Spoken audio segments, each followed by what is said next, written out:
I just wake up in the morning and I yell a lot, even though it's way too early. It's fun though. Wake up, wake up, wake up!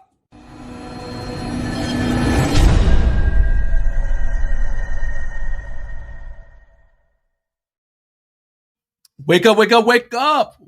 First things first, let's begin. I am John Greaves III. I am the co-founder of Garage Gym Life, and I sincerely hope you guys can hear me because we have got the most, let's say, unorthodox setup right now.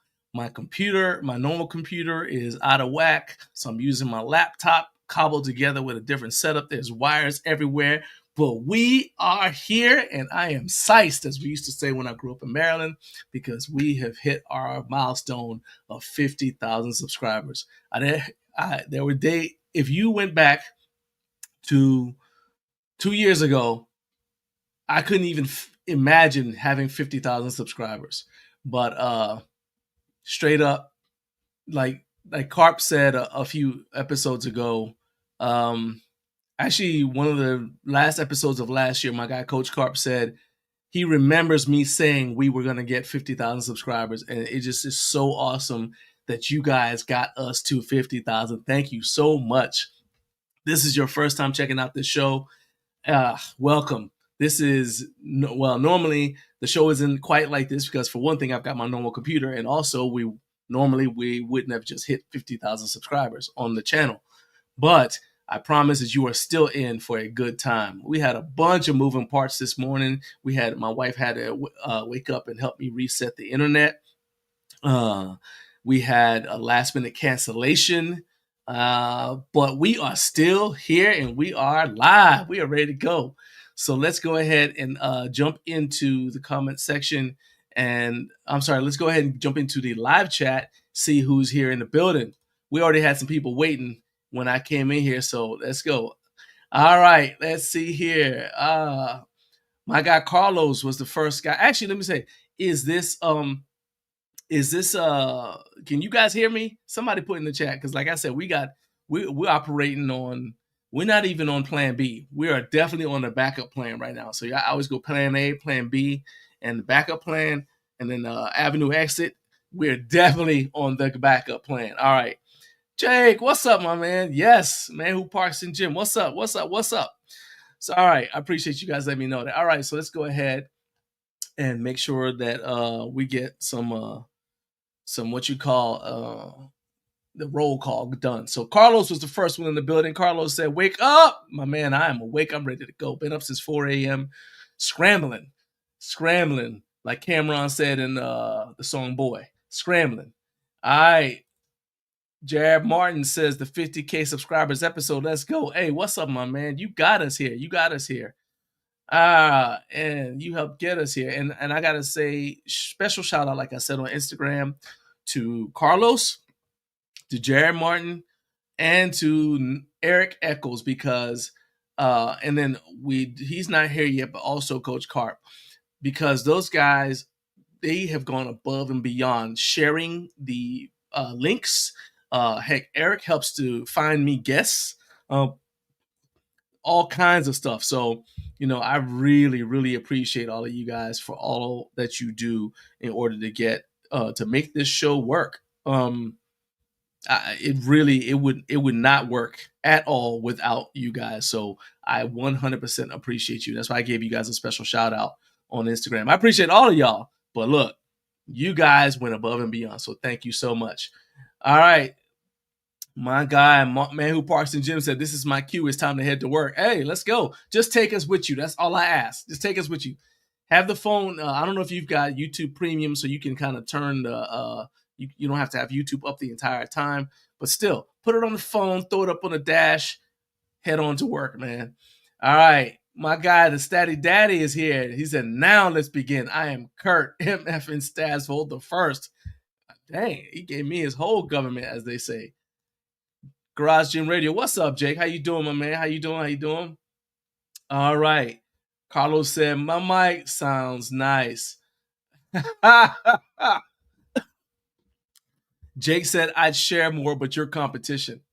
Man, look, You know what? I actually, when I was I watched your episode of I think it was Neural News Live, where you mentioned something that I had said to you maybe 2 years ago during a roundtable. We were talking about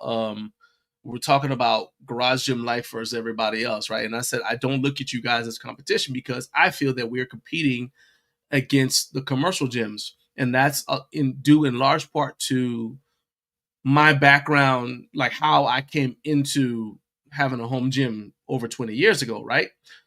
And I feel like things have kind of returned. Like a lot of people, home gym people who recently got into the home gym space, and by that I mean 10 years or less, don't really get that that public gyms look at us as competition.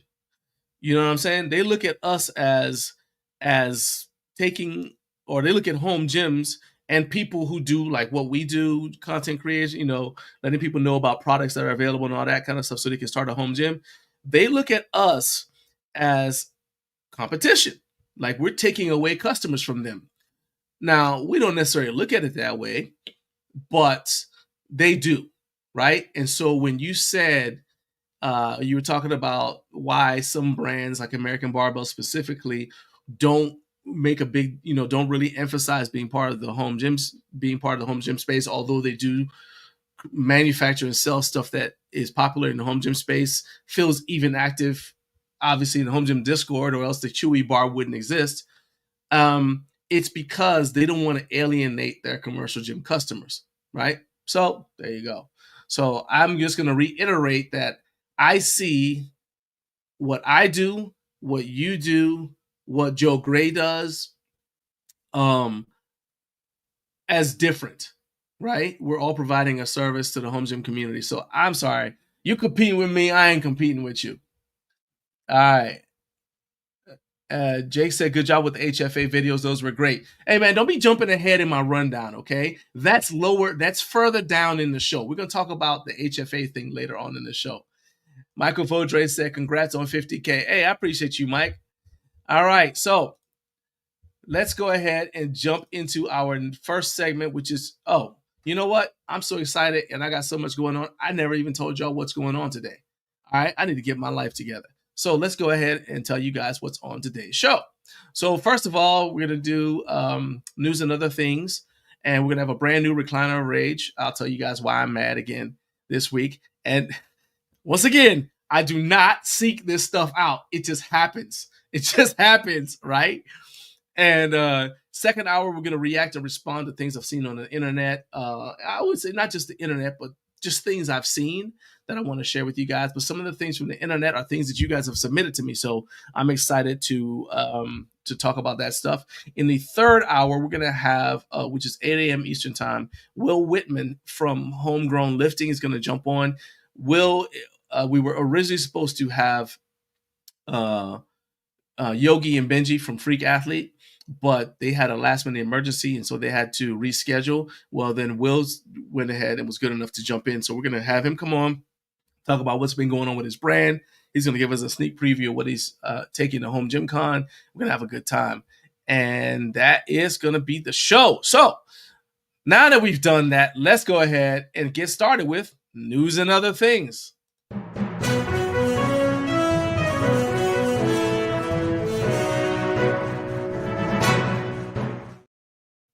Okay, time for news and other things. Let's go ahead and talk about what is going on in the wide world of stuff you want to know about. First news item is the Bells of Steel Arch Nemesis bar has apparently been given an upgrade. All right, it's going to have more rack clearance. They said the knurling is going to be a little bit more aggressive. So let's go ahead and check that out right now. Now, when I went and I looked at the sales page for it, it didn't really mention those things, although it did say it in the email that they sent out. But this is the Arch Nemesis bar, if you guys don't know. Now, for those of you who don't know, the cool thing about the Arch Nemesis bar is that it actually doubles as a cable attachment. So you can use it as, it's basically like a Swiss bar, right? But then you also can use it. Well, there you go. So you can also, it's got like a little loop or a hook on the top, or attachment point. Let's call it that. It's got an attachment point on the top of the bar, so you can attach it to cables, and you can use it to do, like any other cable attachment. So it would replace, or not replace, but it would do essentially the same things that a lat pull down bar would do for you. All right, so there he's using it for rows, but you could use it for pull downs, and and there you go. See, so that is one of the things that is cool about it. I think that the biggest thing that like I always think like, okay, well, what did you change? Why did you feel like you needed to change it? And I think that the more rack clearance might have been the catalyst for putting out a change, but it could have been the aggressive, trying to make the knurling more aggressive. All right, so I don't know. But you guys tell me, what does this excite you, finding out that the Arch Nemesis bar is now has had an upgrade? And there is a video on YouTube. This is not it, but there is a video on YouTube on the Bells of Steel YouTube channel that I will link in the description for this video, that talks about some of the changes that they did with the Arch Nemesis. So I don't know if you guys are interested in that. I know so, but you tell me, is this something that makes it more likely for you to grab an Arch Nemesis if you did not already have one? Do you have a Swiss bar at all? Does this make you want a Swiss bar? So, talk to me, and what do you guys think of this? All right, Jared, first one. Now, so Jared is a Bells of Steel stan. So if I want to get some guaranteed comments from Jared, I just got to bring up Bells of Steel. I know he's going to talk about it. But I know that I think you've got a Swiss bar already, right? Do you already have the Arch Nemesis, Jared? Already in your collection there at the house? But I do agree, it looks like a solid upgrade. Carp, my man Carp. Hey, Carp, you hadn't logged on yet when I did this, so I'm going to do it right now. I want to give you a special thank you for doing your part to basically make this show successful. Actually, this channel, I still remember when you were on a panel, on one of Jake's roundtable panels, and the question was, name some home gym channels that go under the radar that you think more people should check out. And you named my channel specifically. And I think I might have had 10, maybe 15,000 subscribers at the time. But I was watching the show, and I mean, you didn't know I was going to be watching, but so that made it even more special that you went out of your way to mention me. And so I do appreciate that. And even, continuing on, you've always been really good about promoting stuff. And also even, inviting me to participate in things like your recent deadlift platform video. So I appreciate you, and I wish you nothing but success, my man. All right. So back to your comment, you said that, so in the video, so Carp's already watched the video from Kayvon, and he said Kayvon, and it's basically 3x3 racks are more popular than when they first started Bells of Steel. So for those who don't know, their racks were 60 millimeter by 60 millimeter. They're in Canada, right? And they have the 2x2, but 3x3 racks are more popular now. So, everything that they made that would have been originally for the narrower racks, the 2 by 60 millimeter by 60 millimeter, or 2.3 by 2.3, they're trying to come out with versions for 3x3, which I think is a good approach. And the only thing that it's weird because, like, so with the seal roll pad, I have the seal roll pad for 3x3, and then I also have it for what you call 60 millimeter by 60 millimeter. And that is, that's thanks to my guy Joey Echeverria. Shout out to Joey for getting me the other size. And it's like, it's cool because you can then, I can swap it out, but it also makes me, it's very easy to overcrowd if you're somebody like me who goes through racks fairly often. It's very easy to end up like I've got several sets of J hooks. I got 2x2, 2.3 by 2.3. I've got a pair of 3x2 and then 3x3, right? And they're all there. So it's very easy to overcrowd your gym if you're constantly going through stuff. But I guess it also would make it easier if we were to sell something, if we already had a bunch of attachments for it that we could include with the sale. I don't know. All right. And Carp said it's hard to neural tubing, but Kayvon said they found a way. Yeah, I mentioned that earlier. They found a way to make the knurling more aggressive.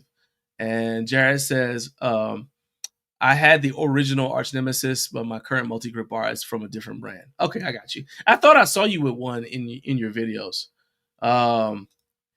Yeah, so Carp said he does remember me announcing I was going to get 50,000 one day, and that was before we did the push to get to 20K.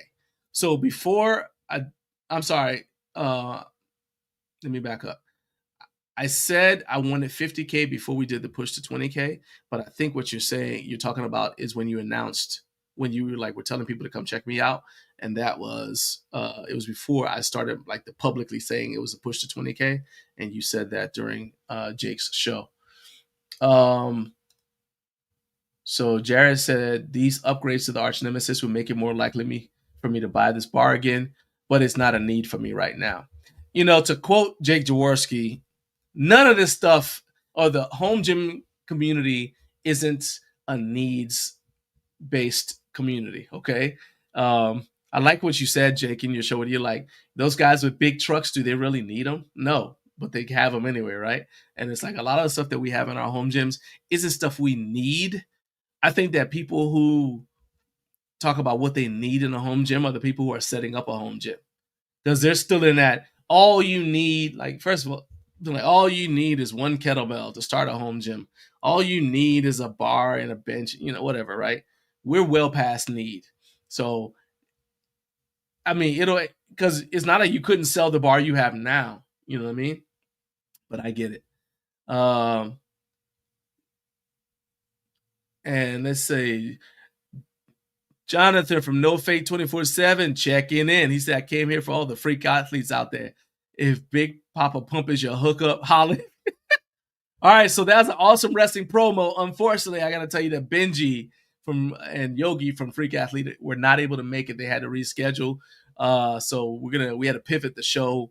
They told me literally last night, that they weren't able to make it. So that's okay though, because we pivoted and we're moving forward. I think we're gonna have a good show. All right. Anyway, and still talking about the arch nemesis, Carp said it looks like the price stayed the same even though they updated it.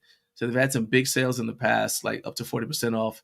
I wonder if they'll do the same thing for Black Friday. I hope so, man. I mean, I was talking to Kat yesterday from Bells of Steel, just talking about some of the stuff that they have coming out, and it looks like they're doing a push to emphasize some of their bestsellers, not just constantly try to push out new stuff for the sake of saying, oh, we got something that looks just like the last thing, but we tweaked one thing and now it's new. You know what I mean?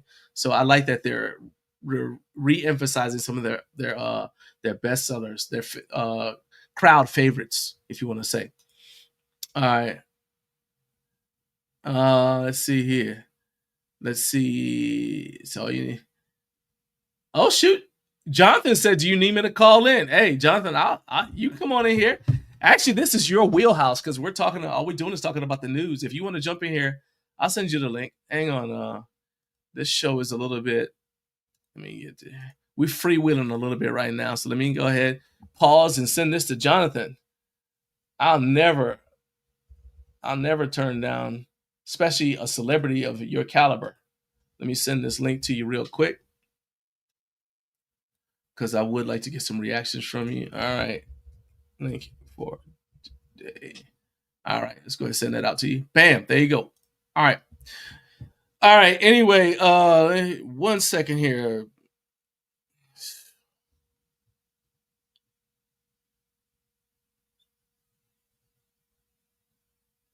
Let's see. I need to send this while we wait for Jonathan to tag in. All right. I was supposed to do that at 5:45, but we couldn't get the internet working. Yeah. All right. Carp said it's all about the bars we use along the way. Hey, yeah, that's right. My brother, what's up, man? Hey, it's been a morning, my man. Bruh, it's been a morning, but we are here. Said, bonus time with Jonathan. That's right. And Jonathan off the top rope. We call him a flyer. That's right. All right, let's move on. So I'm going to go ahead. I don't want to move on to the next news item because I want to do this stuff with Jonathan. So let's go ahead and pull him in here. Coming to the stage. Oh, wait, hold on. I got to, we got to bring him in right. I can't just bring him in. All right, we got to bring him in right. All right, ready, set, all right, okay.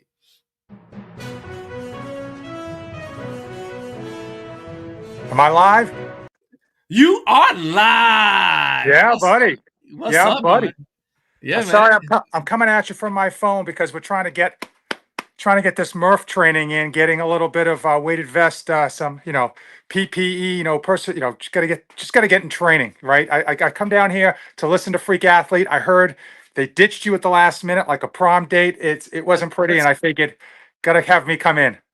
Okay, so that's not how I phrased it, but yes, okay. I appreciate you being here, man. Hey, look, you don't need to be talking to me if you're trying to do Murph. I'm just training for Murph. I'm not actually doing Murph. Otherwise, you'd see a lot more sweat and pain in these eyes. I would straight up pivot the entire show, and we would just, if you were actually doing Murph, be like, I do play-by-play. Okay, now he's gasping for air. All right. Well, man, all right, look, let's go ahead, and since you're on here with me, let's go ahead and just do the news together because this is your wheelhouse. I'll throw news items at you. You tell me what you think of it.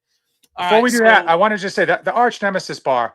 Yeah, that's what we're talking about. Yeah. Why didn't they get rid of that hook in the middle? That's the most useless thing ever. I know they can say you can clip it in. No one's ever going to clip it in. No one, except unless you're doing like a YouTube video to show that you can do it, you're never going to use it. I argue, bring me one person who's used that on a regular basis for their lat pull down. That guy right there. No, he's using it right now. Liar. Look, he's even using it for pull downs, Jonathan. Look at how wide it is. You're going to take someone's eye out with the ends of it. All right, can I say this? First, I'm gonna phone a friend because Jared had one, so we're gonna investigate whether or not he actually used it for pull downs. But I will say that potentially the arch nemesis in the photo looks a little wider because it is my firm and solidly held belief that that's because the model they used is narrow himself. He's a narrow person. And I feel like that's why the bar looks bigger because he's a smaller person. I'm just saying, I ain't saying he doesn't lift. I'm saying he probably runs for a long time. He could probably he's a runner. But we do have to remember that thick thighs save lives. So that's a fact. So that's a fact. All right. So Jared, you had it, and then Carp said, yeah, it worked for me before I had the clever built Atlas. Okay, so there we go. All right, but Eric said he has one, and the space is where his cable machine is doesn't allow him to use it as a lat pull down. The thing that caused me to pause about using it as a cable attachment is how heavy it is, because it's if it's a bar to use for pressing. Actually, let's go. How heavy is this thing here? Let's look at specs. What is the weight of the bar? That's what we want to know. It used to be 26 pounds. I don't know if they made it heavier. Yeah. So it's still saying 26.54 pounds. So let's go ahead and stop sharing real quick. All right, so it's 26.54 pounds. If that's the case, that's significant because you think the average cable attachment is what? At most 5 pounds? And exactly. That's pushing it. So that's tremendous. That's a lot. You know what I mean? So that's the only thing. John, let me give you an example right here in my home gym, okay? We've got the Rep Fitness multi-grip bar, right? They have Right. if you can see this, they have a spot right here in the middle. You can attach an eye hook and do the Right. same exact thing. And you can remove the ends if you want to make it lighter. And I've never done that, not once, not even for the YouTube video. And that little eye hook that they sent with it has been in a drawer for the better part of 3 years now. Okay. Okay. So Jared is agreeing with you because you have your pulse on the finger of you have your finger on the pulse of the home gym community. Jared says I never use it as a cable attachment. Eric said his is 21 pounds. And then Carp said it's much bigger than a Kabuki, like the Cadillac bar or something. He said because it's 20 pounds instead of 40 or 50 pounds. I mean, Uh, imagine taking a 25-pound plate and trying to clip it in. Look it's hard for me to even hold up to my neck, let alone above my head.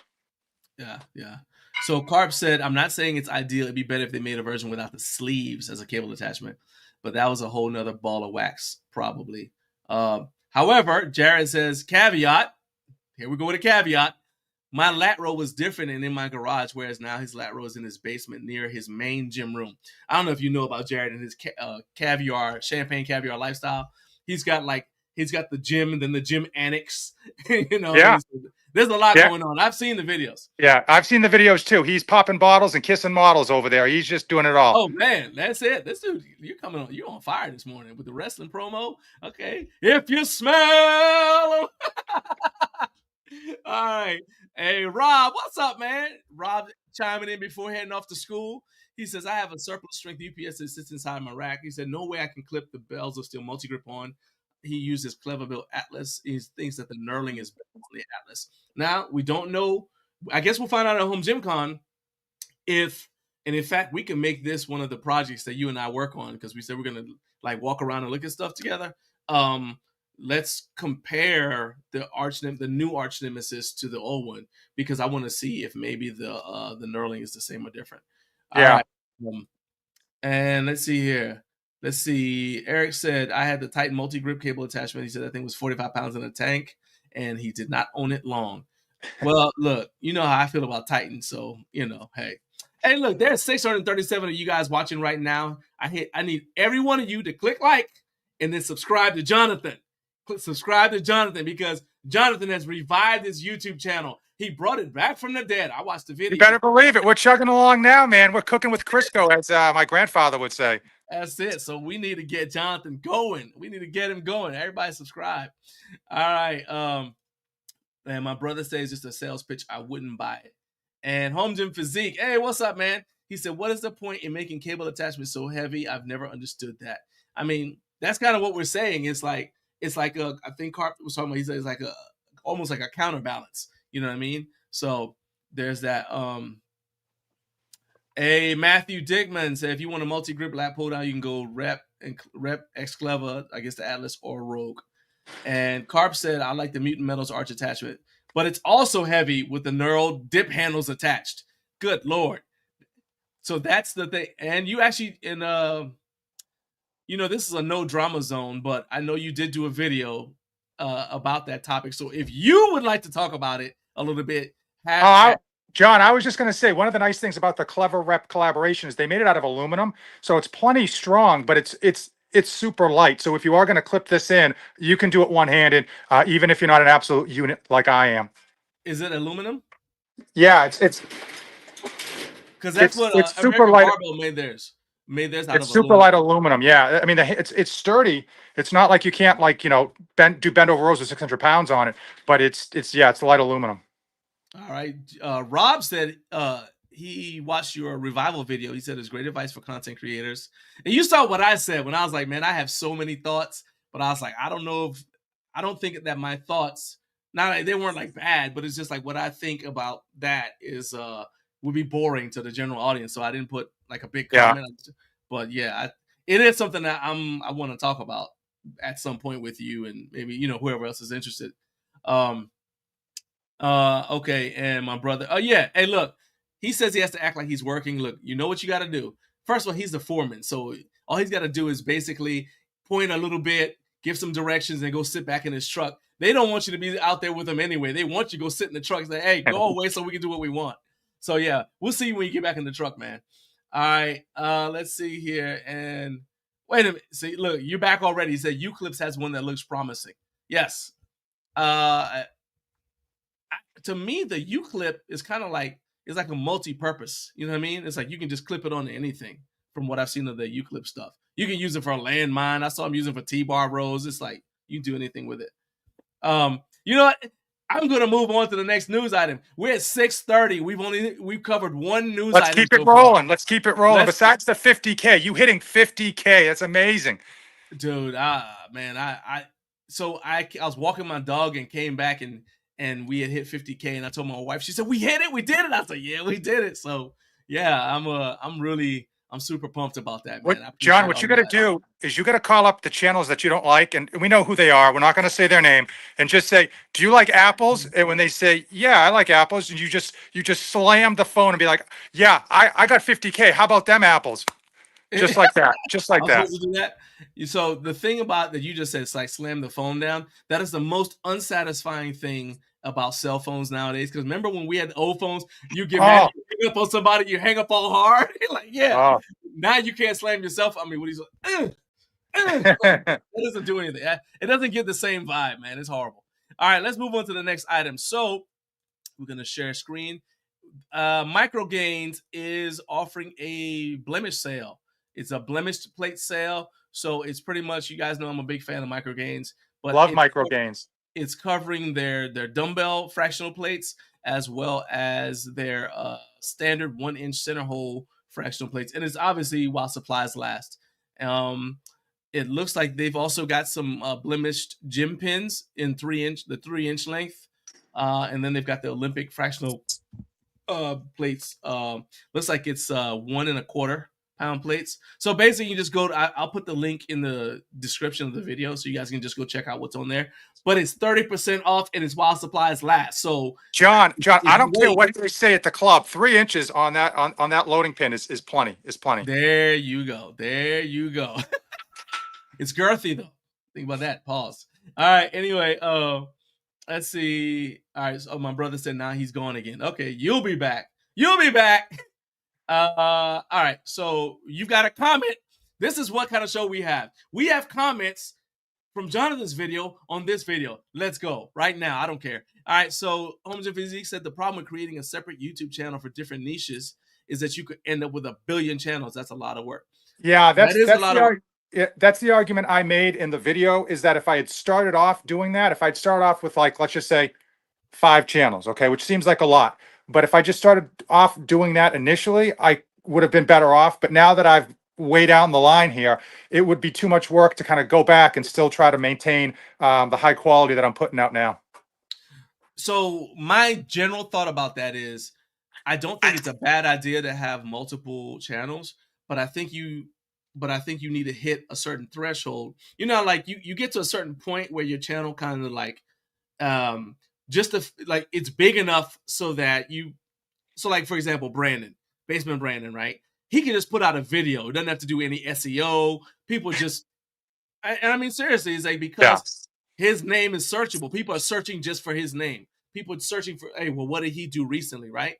So the channel kind of like, as you were saying, it'll start growing exponentially a little bit just because it's big enough. It's kind of like I don't want to say it's on cruise control, but it's got momentum. yeah, it's That's got when momentum. that's when I would start another channel to say, oh, well, I'm also interested in this other stuff, because your first channel can help to feed people to your other channel. Because you can say, hey, by the way, if you want to see like what I do around the house for my, I don't know, my baseball card collection or whatever, go check out this other channel. You know what I mean? And you can start kind of like teasing it along the way, say, oh, I should start another channel just to talk about this. That's when I would do it. But the idea of trying to grow 2 channels from the bottom up, yeah, that's a lot. That's a Yeah, lot. I Because you're could have still done it figuring out the first one. if I knew what I knew now and was going back in time. I think I could do it. But knowing what I know now, I'm not going to go through that heartache and headache of starting from 0 subscribers. And you'd all, I mean, think about it is like you're kind of like you're trying to figure out how the algorithm works. So if you have 2 channels, that's 2 topic areas or categories. You know what I'm saying? You got to figure out how 2 different groups of people think, and Yeah, that's crazy. So yeah. listen. I can't even get one channel going. So 2 channels. No, no, no, no, no. Au contraire, bonjour. We just talked about how you revived your channel and it's rolling. It is I rolling. It's that's cranking what it now. takes. It's cranking. People are calling me. I'm not calling them. That's That's because right. I'm kind of a big deal. That's it. You're starting to like be selective. Like, well, hey, what kind of money are you bringing to the table? Because you're getting all this. All right. Let's see here. Rob said no blemish vintage gains from micro gains, but the vintage gains DIY calibration plates are still great, blemish free. So free plug. But I Yeah, would free say plug. too, Listen, listen, vintage weight, you got to pay for that plug, okay? that's it. Micro Gains is a great company, and honestly, they don't get enough publicity. I'll give you an example. That gym pin right there, right? They did the right thing. They went out to Gym Pin. They actually got a collaboration with them, paid Gym Pin to be able to sell that in the United States. Even though that they didn't like Jim Pin didn't have a U.S. patent, so he could have ripped it off. Now, Yeah. what happened? What happened to Micro Gains? No good deed goes unpunished. They Yes for All and a bunch of other companies put their own version out on Amazon. Then Jim Pin put theirs out on Amazon for sale in the U.S. And now every company has one. And this poor guy was one of the first guys to do it right. And no one, no one's going to remember his name for doing it right except me. Okay, I'm not going to let him go quietly into the night. I mean, but I also think too is like that's not your bread and butter.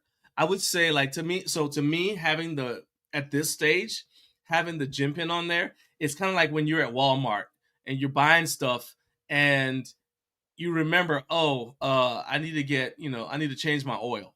So maybe Yeah. you wouldn't normally go to Walmart for oil, but hey, I'm here now. Hey, they got oil. All right, so I just grab it from here. You know what I mean? Um, and so it's kind of like, hey, if you don't have to leave to get this other thing that you need, you can get it from right here. You're here already. Why not get it? You know what I mean? So I think that'll help him out. Hopefully that helps him out with that. My guy Joey Work. Hey, what's up, man? I think this is your first time checking out the show, so I appreciate you for being here. He said 50K subs. Congrats. Thank you, man. I appreciate that. I appreciate it, man.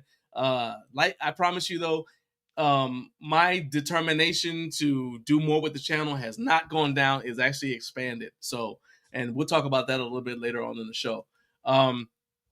And Rob says CT Fletcher has a separate IG for bicycles and another one for cars.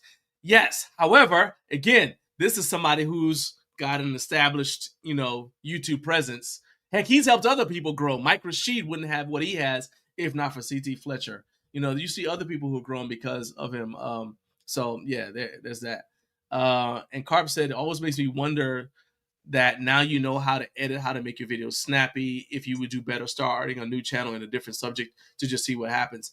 I agree, but again, I think you got to wait till you get to a certain threshold. You know what I mean? Yeah. Because I mean, to me, it's kind of like the analogy I have. It's even why we don't push too much to try to grow Instagram and Facebook and TikTok and all that stuff.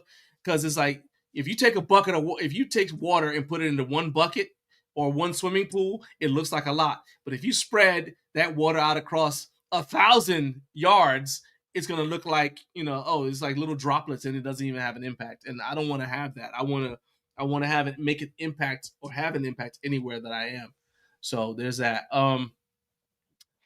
And see here. All right, so they're talking about the gym pin. Said Bear Steel ripped off. Yeah. Okay. It's tough to say rip off. At this point, there's so many but copies and there's no U.S. patent. It's hard to say rip off. yeah. But it just kind of is what it is. I like what 4-6 Fitness does. I know people don't hate that guy, but he didn't just release the same exact thing. He like anodized it, put different colors out and stuff like that. So put a little bit more of a twist on a relatively simple non-moving part. But that's where I was gonna go with it, because prior to Bear Steel, nobody had magnets on the gym pin, it's not the gym pin, but you know what I mean, like the adder pins, right? So Yeah. everybody takes that. Nobody had that. Instead, what was holding the gym pin itself on was just pressure, and if you stick it in there into the length of the whatever the part that goes into the stack, Yeah. and it was like the pressure was holding on there.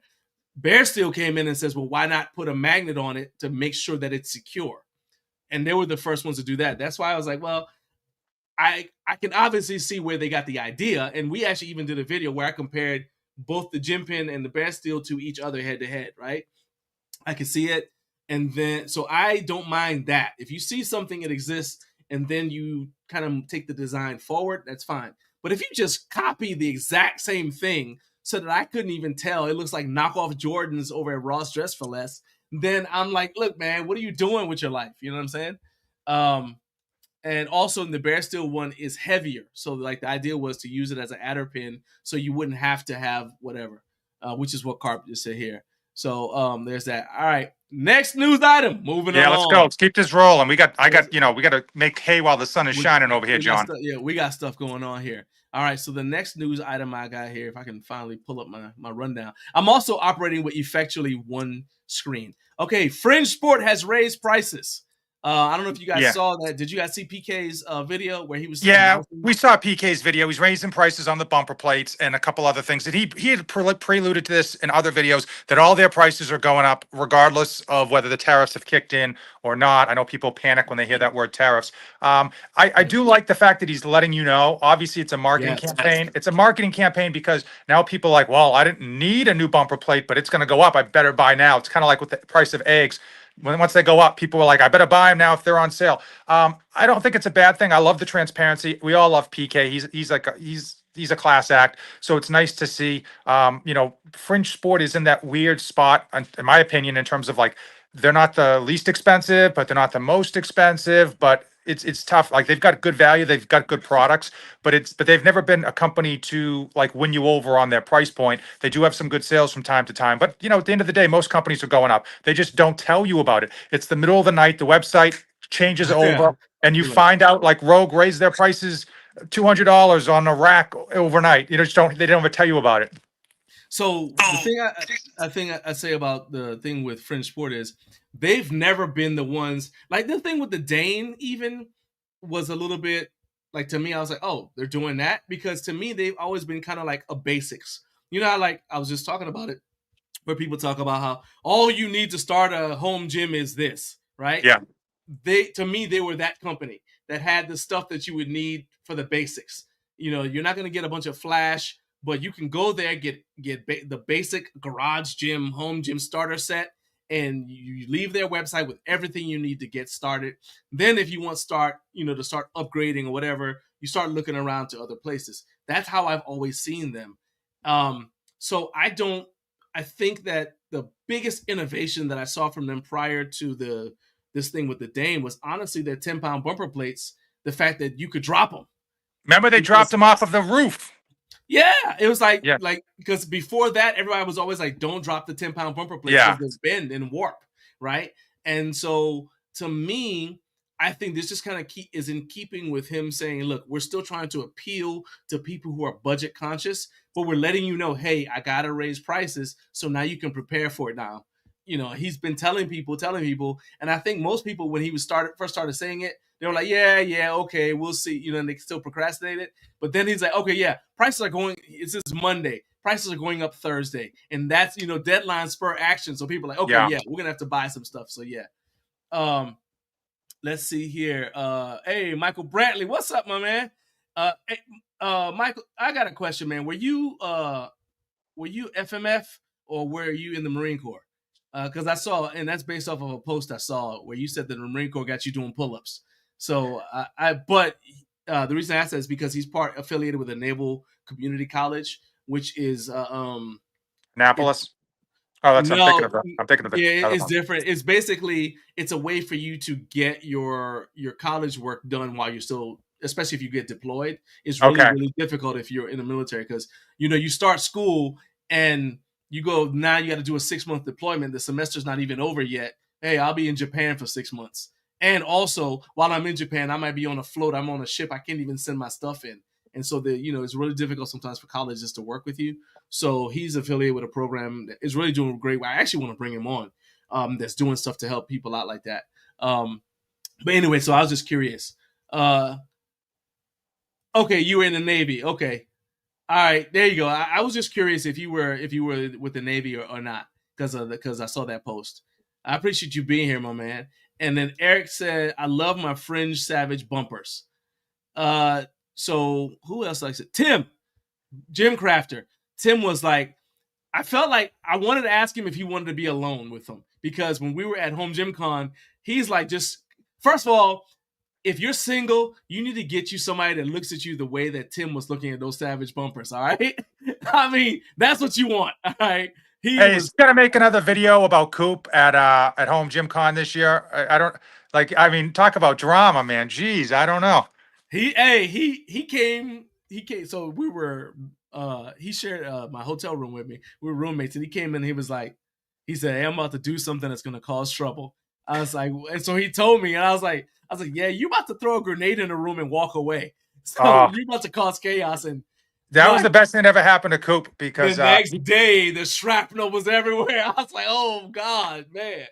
but you know, I'm honestly, I thought better of Coop afterwards because he came on. He didn't have any like pre-recorded stuff. I know we don't talk about Coop on this channel, but he came on. He basically explained why he wasn't there. It was a business decision because, frankly, Home Gym Con is technically the competition. That's what he was saying at. Plus, I mean, I would make an argument. I don't know how that works, but whatever. But he was answering questions, taking flack, and not trying to have anything pre-recorded. He was answering questions on the fly. Did a bunch of podcasts, which he didn't have to do. He's big enough; he doesn't have to go on anyone's podcast. So shout out to him for like kind of answering the call of like, why aren't you here?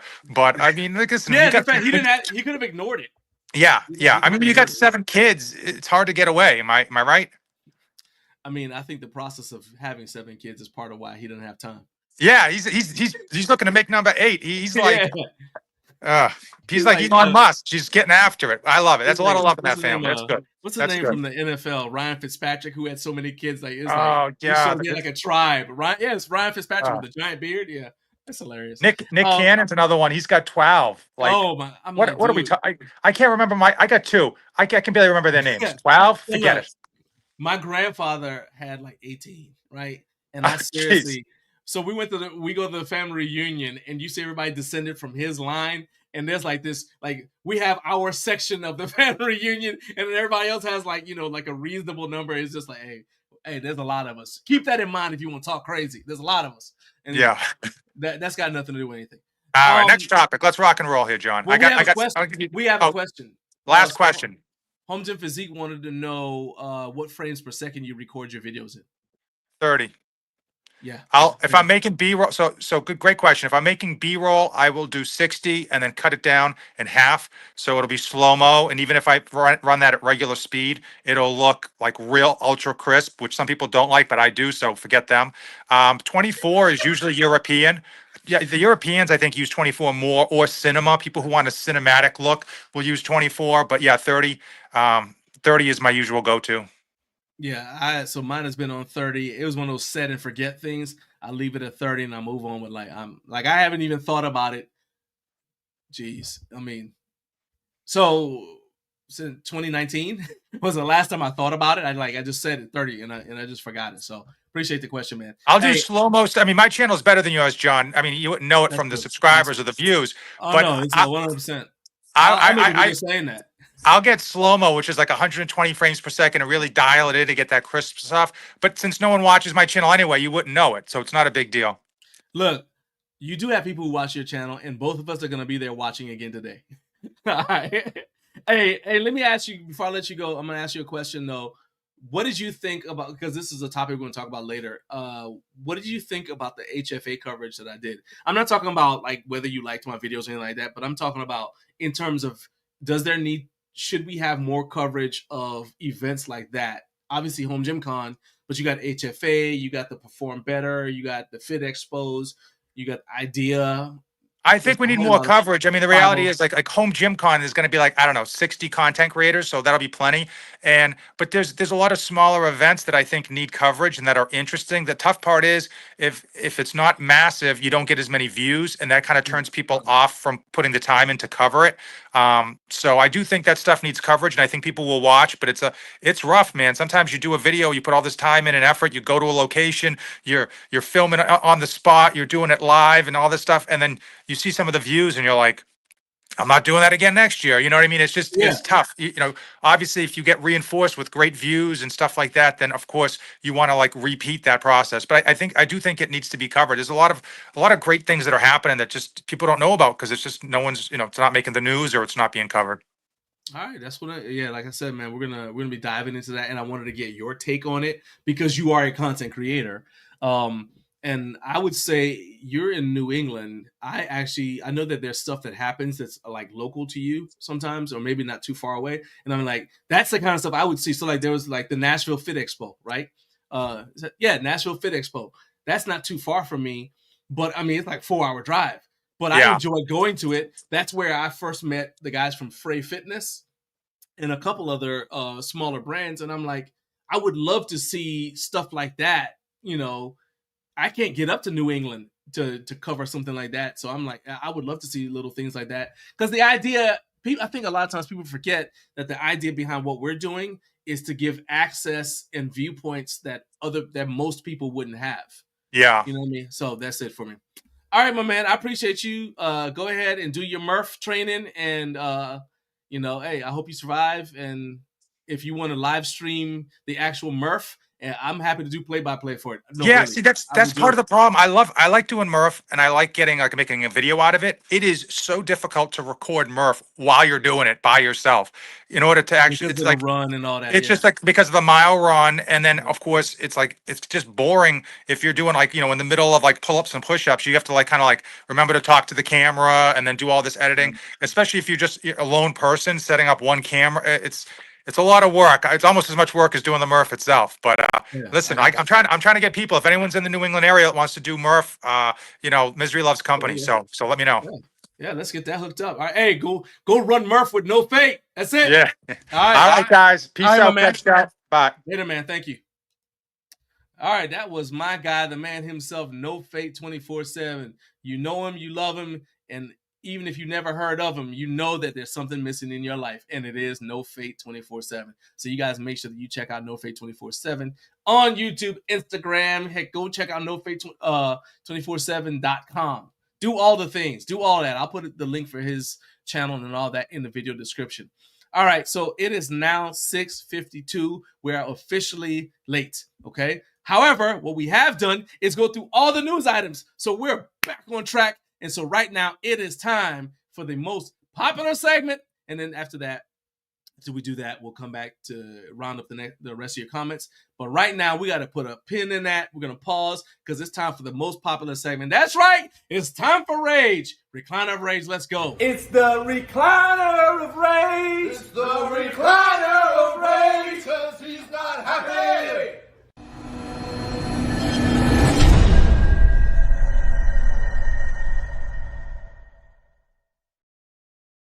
Okay, so here's the thing.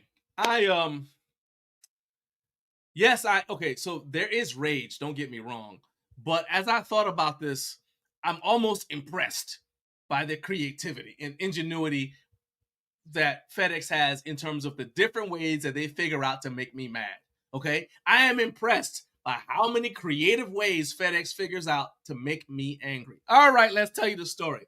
So last week we were at HFA.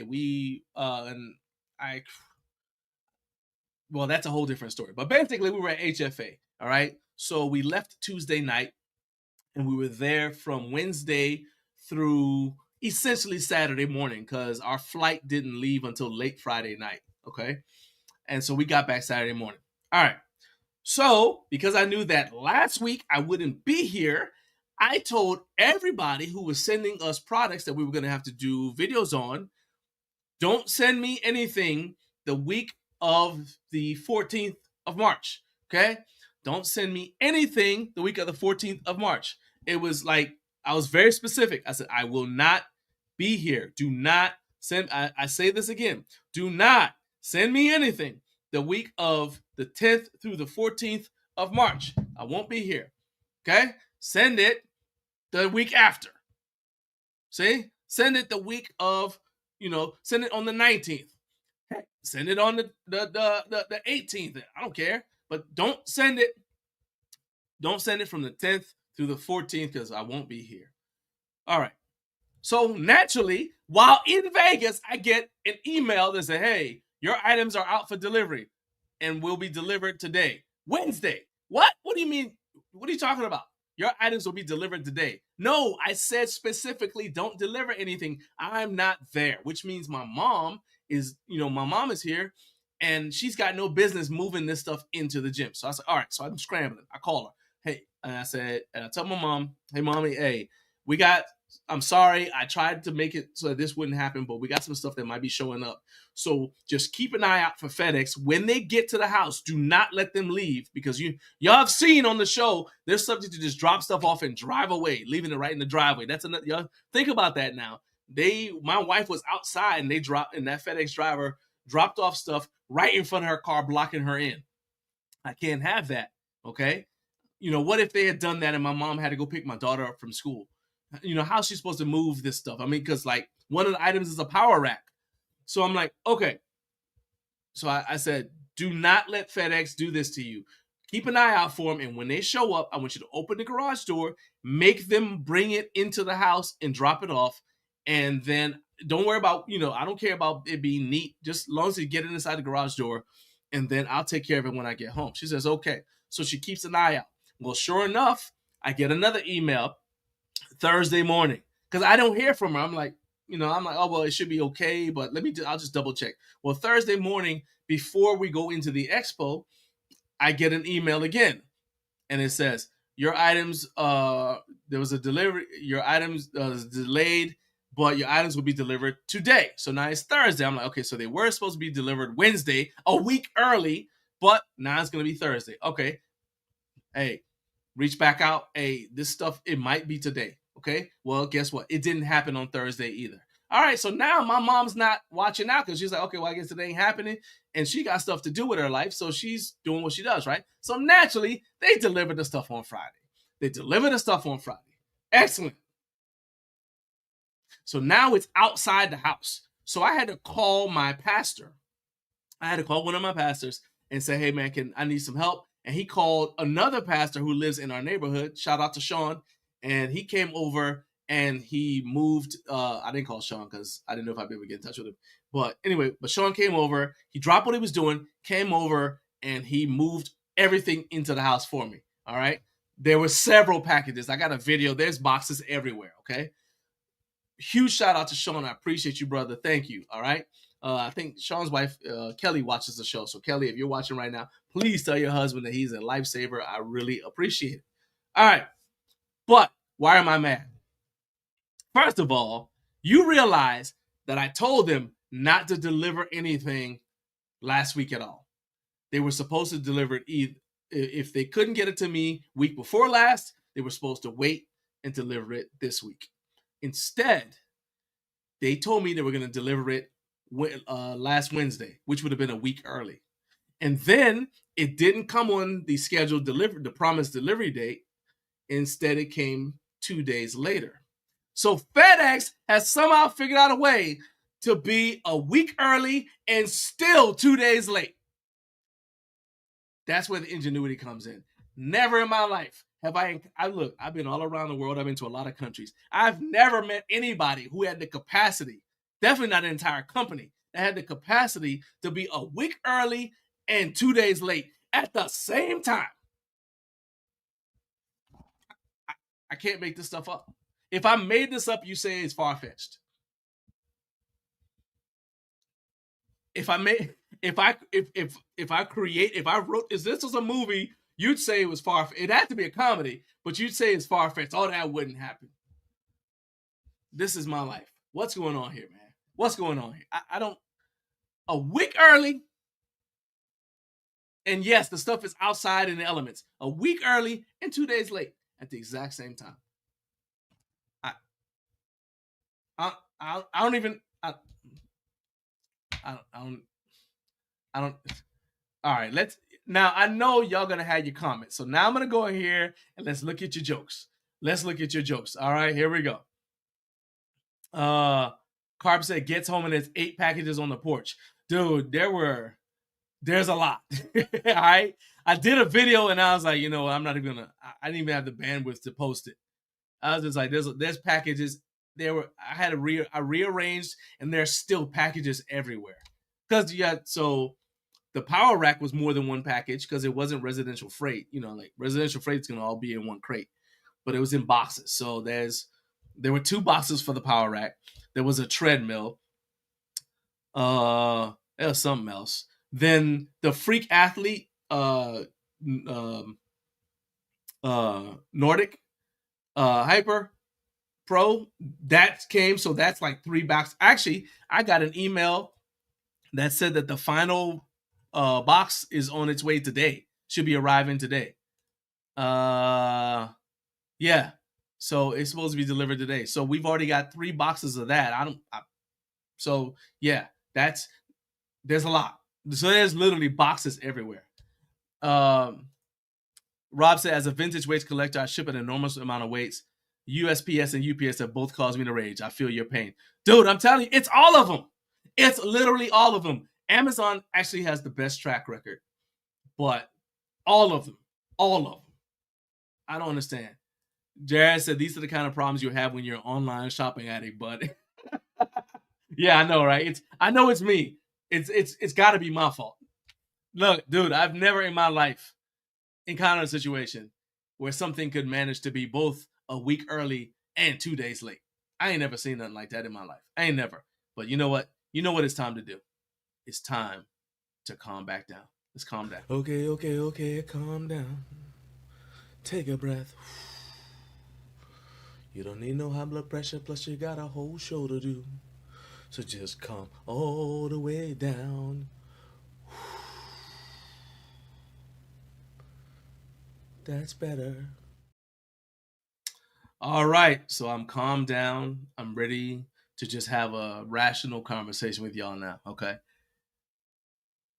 Hold on. Did I say what the product was?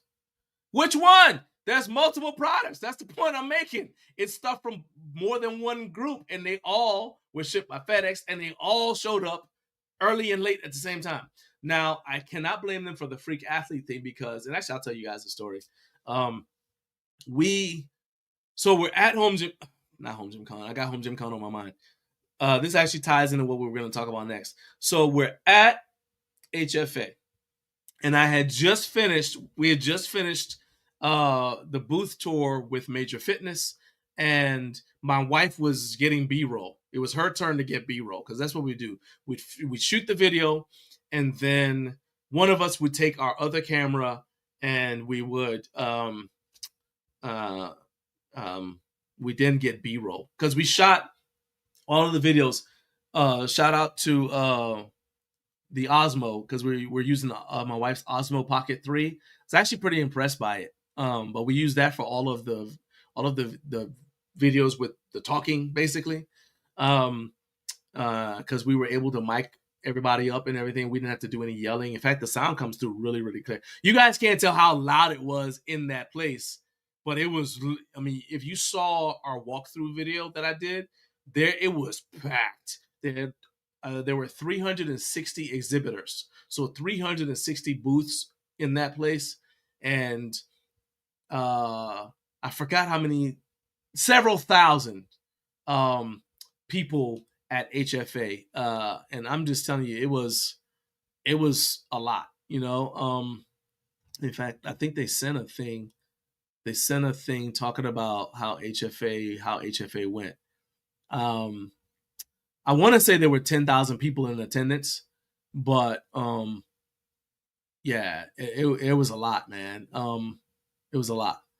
But anyway, it was crowded. So the Osmo Pocket 3, the mics from it, though, they were really good. So, well, like I said, we didn't have to do a lot of yelling. And it even muted the music, the ambient music that they were playing. So we're not having issues with copyright and whatnot on YouTube. So that's good. But anyway, the point is we shoot that. Then one of us would take our other camera and the handheld camera, and we just get B-roll, right? So she was getting B-roll, and she had just started to get B-roll, and I hear John, right? Which is, since that's me, I turn around.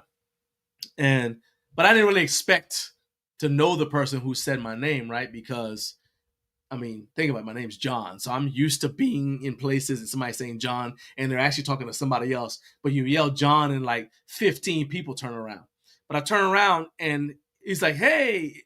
And I looked and I'm like, you look familiar, but who is this, right? And he said, hey, Freak Athlete. I said, oh, and it was Yogi from Freak Athlete. I said, what's up, man?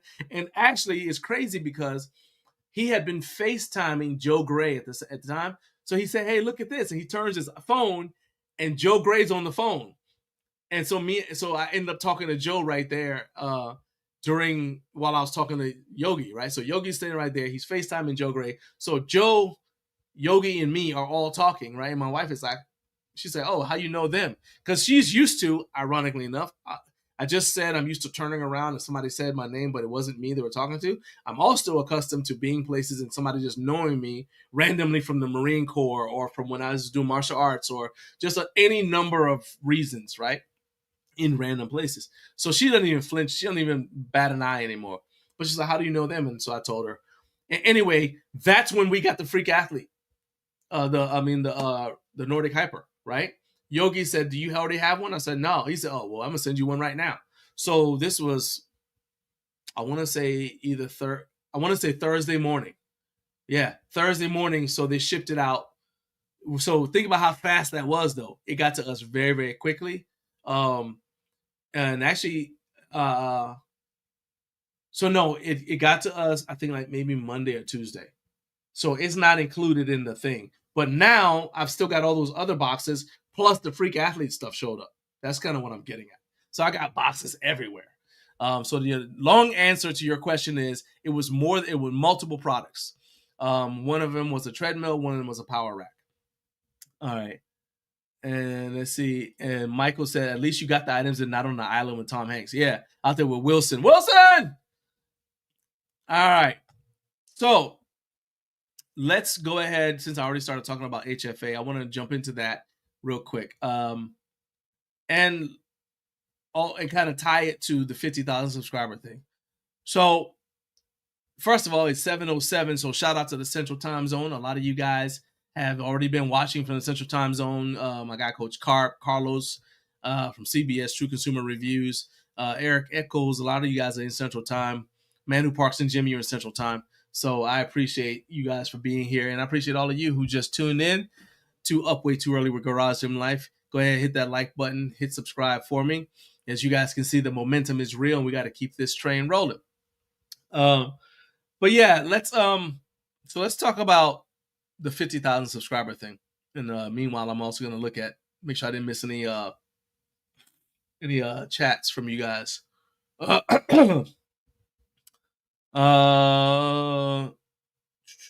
Okay, yeah, that applies. All right, so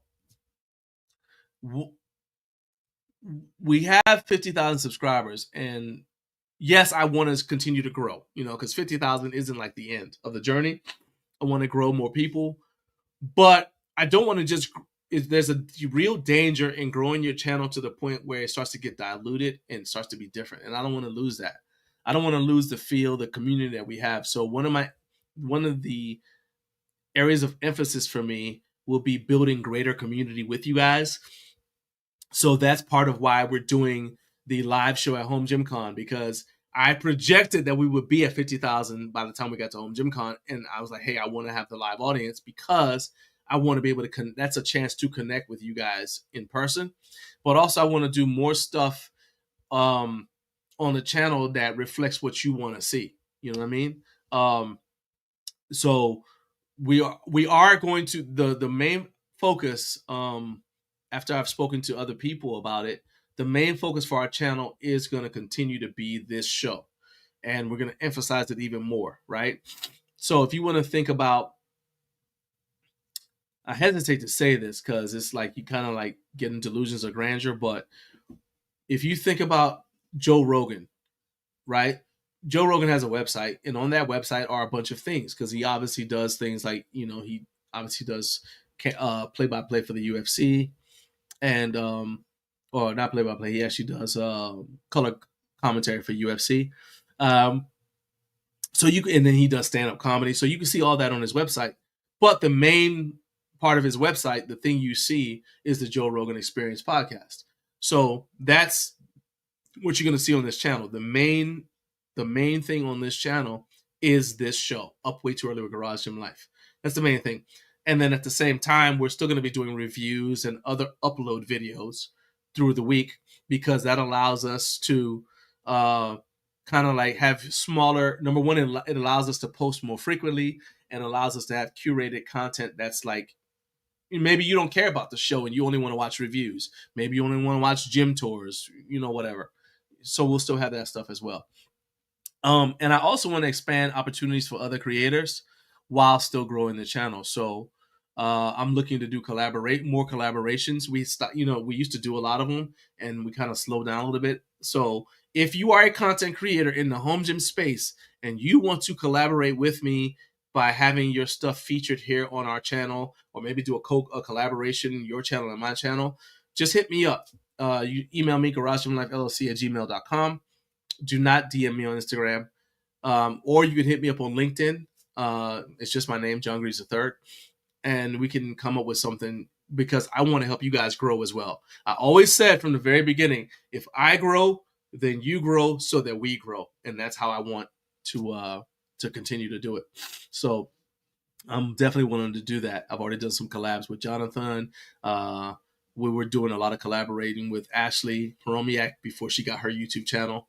And Ashley's just super busy now. But we're still going to we've got some stuff planned for next year to collaborate with her on. So yeah, but I want to do more stuff like that with people.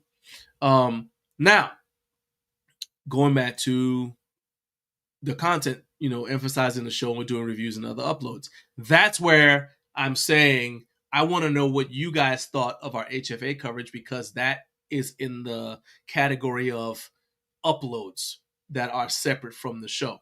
So I want to know from you guys what you think of the HFA coverage. I keep on wanting to sneeze, but excuse me. I was like, is that going to actually happen or not? I've been wanting to sneeze for like the last 5 minutes, and it just hasn't wanted to come out. So excuse me. All right. Anyway, what do you guys think of the HFA coverage that we did? And I'm not talking about, I enjoyed it, you did a good job. I'm not looking for, excuse me, I'm not looking for congratulations about that. What I'm saying is, are you interested in that kind of content?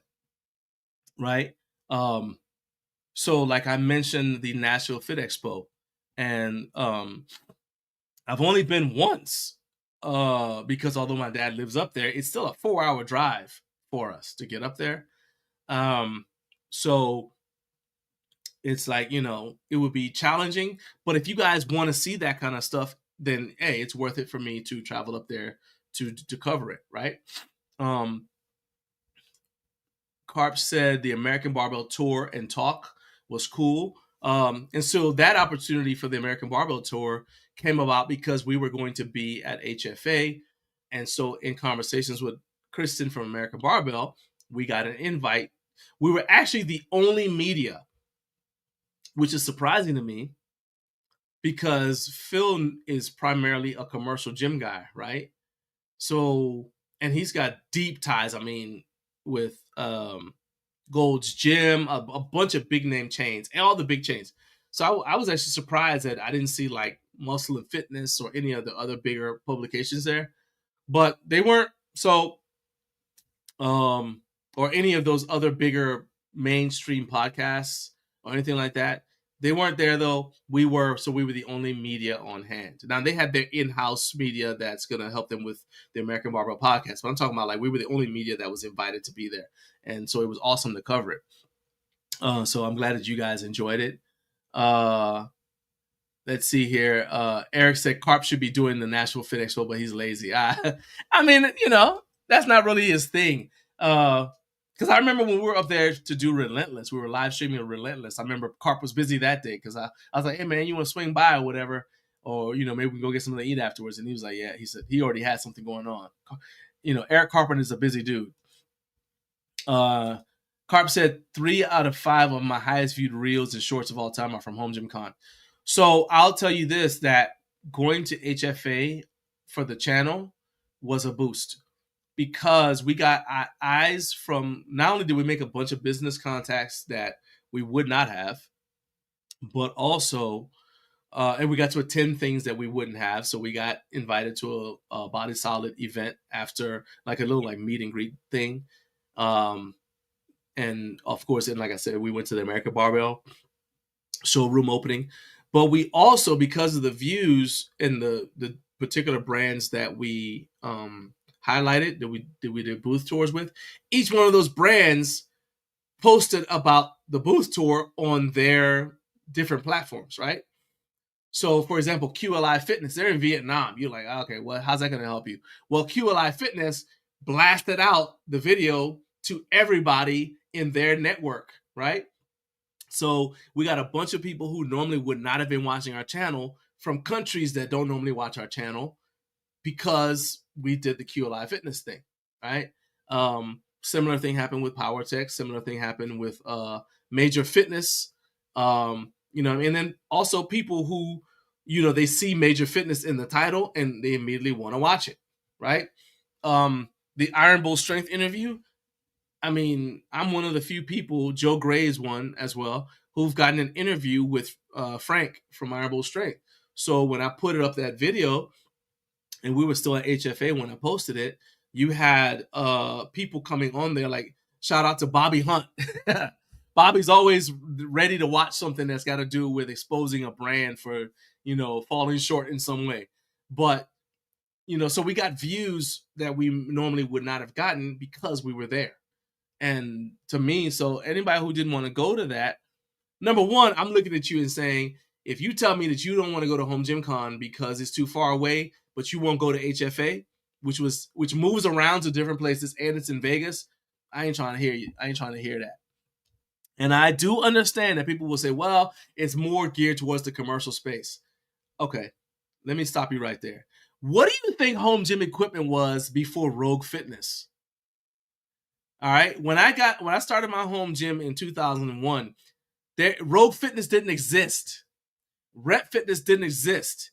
Bells of Steel didn't exist. Body Solid existed, but they weren't making home gym equipment in terms of racks. They were making commercial equipment. So anything you wanted that was going to be for your home gym was going to be a commercial piece. So you had to learn to navigate shows like that. You had to learn how to get commercial equipment and figure out if it was going to be a good fit for your house. Okay? So as a result of that experience, I was able to go to HFA and find stuff that could apply to a home gym environment. So don't tell me, oh, it's just commercial stuff. Yeah, they're marketing towards the commercial gyms, but if you go in there, I'm proof. I went there and they knew. I told them, hey, my audience is home gyms, but I'll do a booth tour for you. And they're like, heck yeah, there's still a video. You're still doing a video that's going to be on YouTube or wherever you're going to post it that they can then point to. So it's still publicity for their brand. I ain't trying to hear it. That, to me, that's laziness. You say, oh, well, I don't want, that's laziness. All right.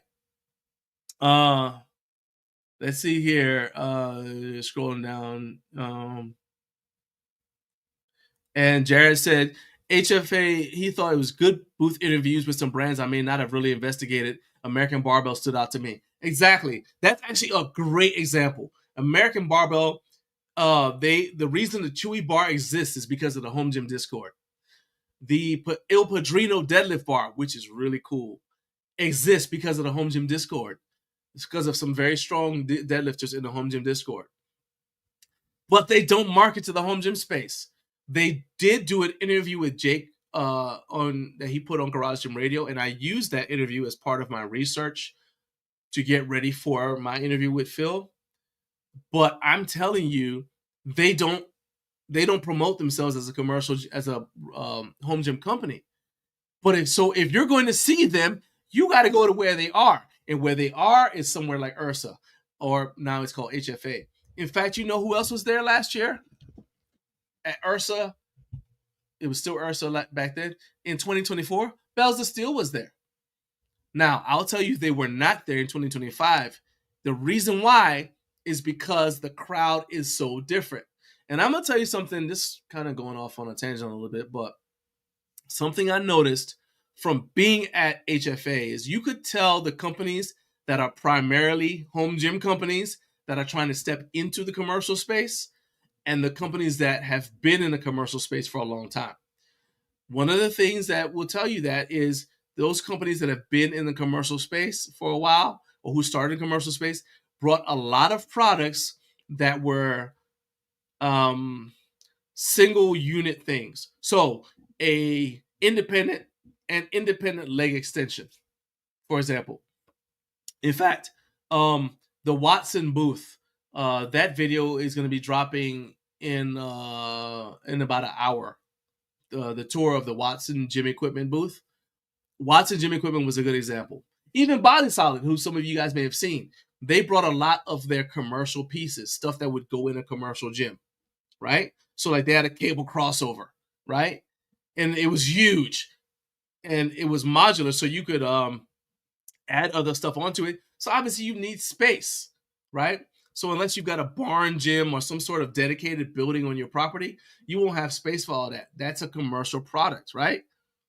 So companies that were accustomed to that brought a lot of things that, that were single. I mean, they may have, some sort of power rack as part of it. So like American Barbell had their racks, but when you stepped into their booth, it looked like something that you were setting up for a high school weight room, right?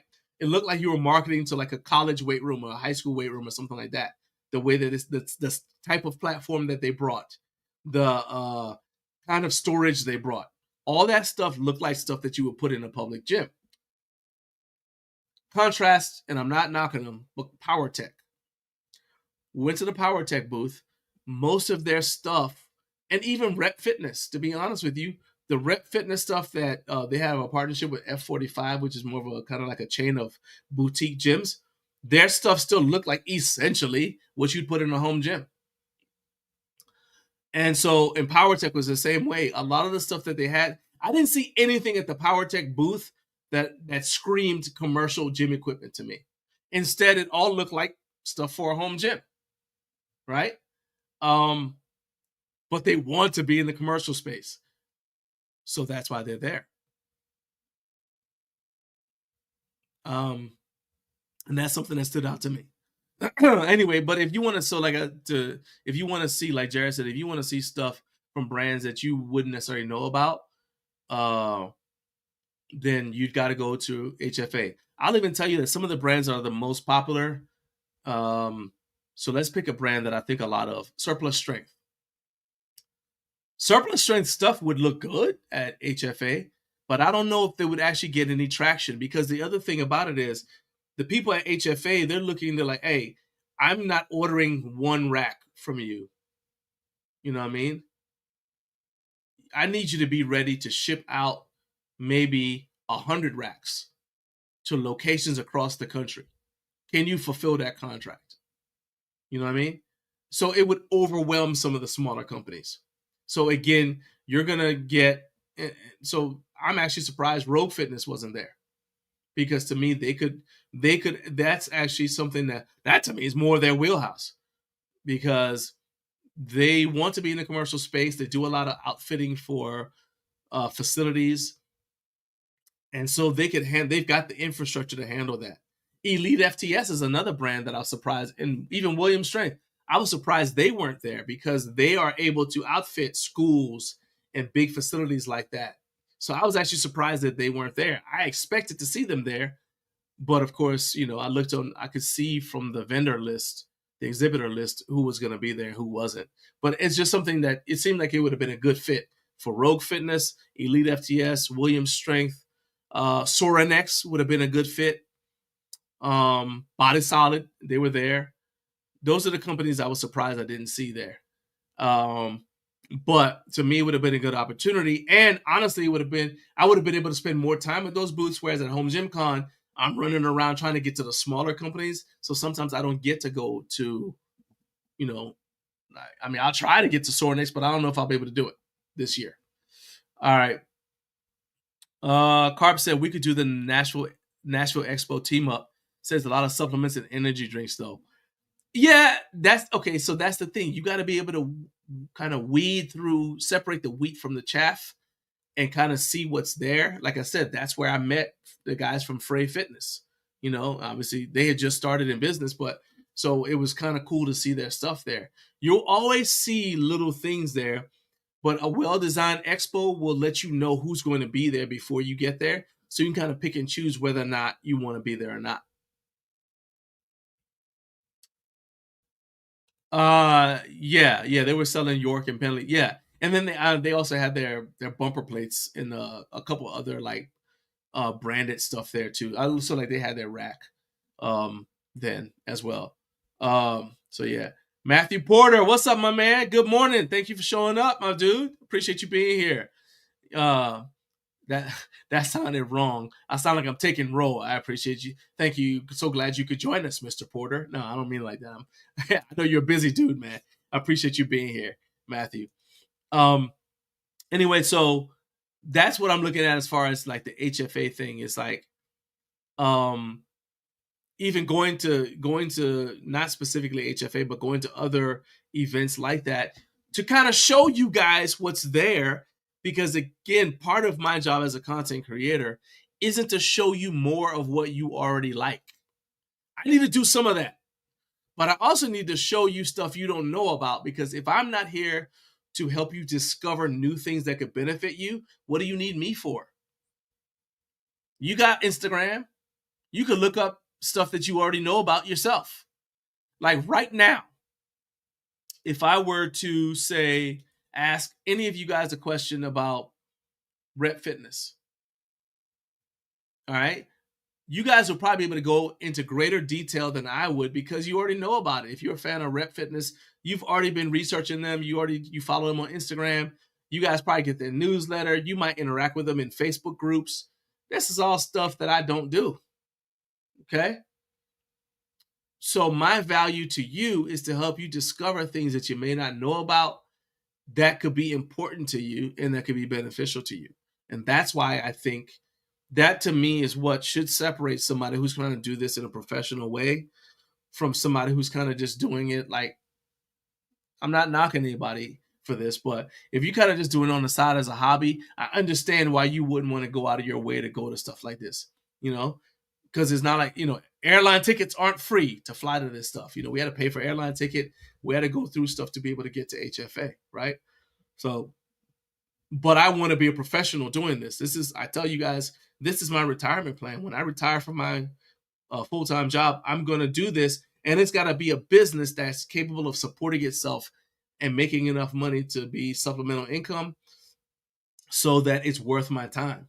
Otherwise, I'll retire and do something else, right? I'll go back to writing books. A lot of you guys didn't even know that I was a fiction author before I started doing this. So yeah, I'll go back to doing that.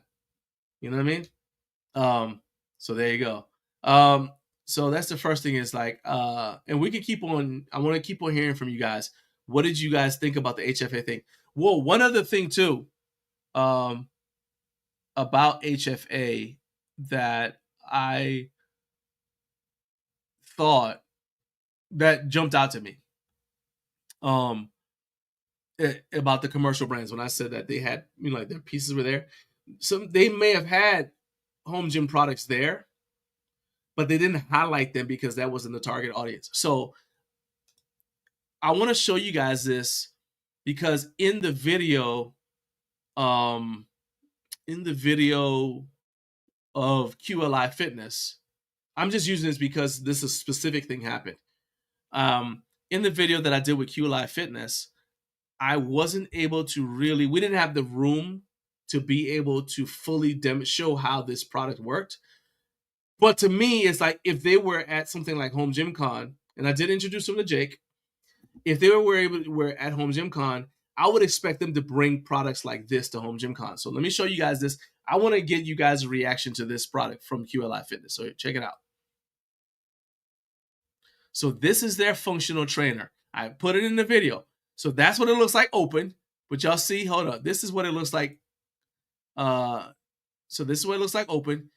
And then in a second, this is what it looks like closed. It folds up, so it's very, very compact. Has a very small footprint. So that bench right there actually folds up. Okay. So they call it, it's like a 32 exercises in one. They call it an all-in-one functional trainer. And that bench folds up. So now it's not like the most heavy duty thing, but check out how it unfolds. It's got sliding rollers, so those move very easily. And then, like I said, the bench folds down. So to me, for those of you guys who are like, oh, I want to get I want a dedicated functional trainer area to do certain things, that to me fits the bill. I was like, immediately, That's a home gym product, right? They had it there, but they had all this other stuff around that they put more attention on. They had a vertical leg press that was very compact. They had their hip thrust machine. That's a little bit bigger, but it still was all right. And then they had another functional trainer that had like tornado arms, right? Those are things that I would expect for them to have at a booth if they were at Home Gym Con. At this event, they didn't have that. And it, like I said, it would take time. You'd have to have, so another benefit we had is we were there for multiple days. Okay. So Jake, I know Jake was only there for one day. I'm not sure how much he actually got to see, but we were there for multiple days. So we had time to see stuff and be able to, like, so I saw the QLI fitness booth about 5 times, right? So every time I went by there, I'd see something else like, I didn't see that before. You know what I mean? And so it's like you kind of like pick out little gems that you wouldn't have seen. I mean, look at this. This was the thing that really stood out to me. I saw it open. I said, oh, what's that? This is before I ever did the interview with him. We had the interview scheduled, but I mean, before I ever did the interview with him, I said, oh, what's that? You know what I mean? Because it's compact even when it's all the way unfolded. You would never see that. We would never have seen that if we didn't go to HFA. So you get to see like little hidden gems like that at events like that. Jared said, John, your interview with Jesse of JD Gym Equip led me to contact him and get my custom cable attachment that I picked up last year at Home Gym Con. Oh, that's awesome, man. Number one, I'm glad that you got something that you like and that you can use in your home gym. Number two, I'm glad that I was able to get Jesse some business. I think he does great work. So I feel like that fulfills my purpose right there. So I appreciate you letting me know that. And guys, if you ever have any kind of stories like that, you have no idea how important that is to me. There are days when you get discouraged trying to build this, right? Like you guys may have picked up some of that just from watching Jonathan's video where he's trying to revive his YouTube channel. You get discouraged, man. This is a lot of work.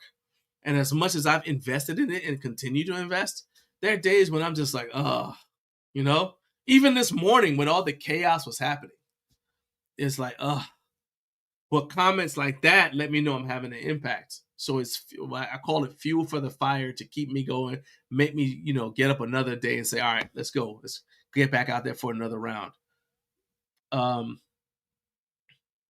And Carp said, yeah, I said in a different group, I bought 6 to 7 items last year, and all those were items I got to try at Home Gym Con. I mentioned something that Jake actually did mention and that he did get to try. I didn't get to try it. But Concept 2 is moving. They've created it's sort of like a leg press, but it gave me the vibes of like a cardio machine that you use for strength training, kind of like a seated leg press sort of gadget. And I think they called it like the Strength Erg or whatever. I saw it, but I didn't have time because I'm not going to name the brand, but we spent a lot of time. We had a scheduled interview with a brand. And every time we went to that brand's booth, the person who we were supposed to, and actually this happened with 2 brands, the people we were supposed to speak to at each of those booths were not available. So we wasted time. That place was huge. So we wasted time that we could have used to check out some other booths, trying to fulfill what we saw as a contractual agreement with this brand to do a booth tour with them. They weren't paying us, so I guess I shouldn't say contract, but we agreed to do it, and we had an understanding that we were going to do it. And so I didn't want to be the reason why it didn't happen. Well, and it happened. So one brand, the guy wasn't there whenever we would show up. They were like, he's still not here. We don't know where he is. Okay, great. And then the other one, the guy who they selected was actually doing a sales presentation, and he couldn't break away from the sales presentation. It was unexpected. Somebody came up and he got involved in the sales talk, and I don't blame him. I wouldn't have stopped something that could have led to a sale.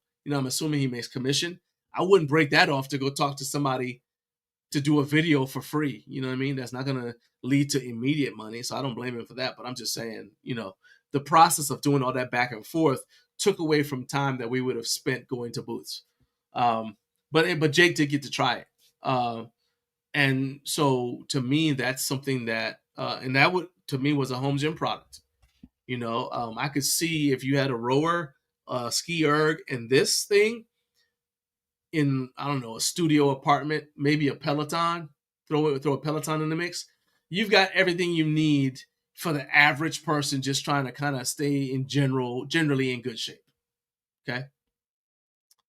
Carp said there's always new stuff out there to try. Yeah, 100%. Hey, what's up, man? Gavin said, keep doing what you're doing, brother. I watched your interview with RitFit before I talked to them about any potential business collaboration. Outstanding, man. I saw that you got your RitFit stuff. I hope you like it. I cannot wait to see what your what that video is all about. And he said, also, I found micro gains because of this show. Hey, they're having a blemish sale, so you need to jump on that. You know, hit up their website, see if you can save. It's like 30% off. So if you save a couple of dollars, or I guess you're in Japan, save a couple of yen, you know, take advantage of that. But I'm glad I was able to be useful in that. And again, man, thank you for letting me know. The RitFit marketing head. Yeah. I knew you. I figured that's what you meant because I put it together with the post you made showing RitFit. And I just want to do more stuff like that. I want to do more stuff like that. The idea is to, so we said that when we started the channel, or when we started Garage in Life, because it wasn't a YouTube channel. First, it was a website. The goal was to give you the inspiration and the information that you need in order to be able to achieve your fitness goals at home, right? So inspiration, that's a different bucket. But the information, that's what this show is. That's what the different things we do are. And that's kind of what going out to HFA is. And I'll be honest with you, we were up in the air about whether we'd be able to make it happen. So it was kind of down to the wire. But yeah, we were able to get it done. And I'm glad we did it because, like I said, it gave us a bump. It gave us a bump. I'm going to say that probably we would have still hit 50,000, but I don't know. Like, we got it in a chunk, if that makes sense. Like, we got a chunk of new subscribers all of a sudden. Bam. And I can relate that to going to HFA. And being, honestly, the only channel out there. It's funny because I've heard some things or seen in a couple places, like, you know, like we were the only ones there. Like, but that, I don't see that as a bad thing because I think that there's sort of a tendency in the home gym world where it's like home gym community, where it's like, if there are not a lot of other home gym people doing a thing, then that means that it's not worth doing. But I'm completely different because when I started my home gym, a lot of people who were like dedicated in the home gym space for a long time were actually very, very introverted. And we quite frankly didn't care what you were doing in your home gym. I didn't need you. For example, if I bought something and I thought it was really cool, I didn't need you to know about it. Right? And I'm still like that to a certain extent. So there's like a difference between like what I look at as like the new school home gym community and the old school home gym community that I consider myself a part of. Like old school home gym community people, we don't care if our bars are scratched up as long as we get the training effect from them. We don't care about if people see our latest piece of equipment, as long as we care more about you seeing the results from us using that piece of equipment. That kind of thing, right? And I'm not saying that you guys' way is wrong. I'm just saying like that's because when you would go somewhere, let's say I go to a competition, a powerlifting meet, right?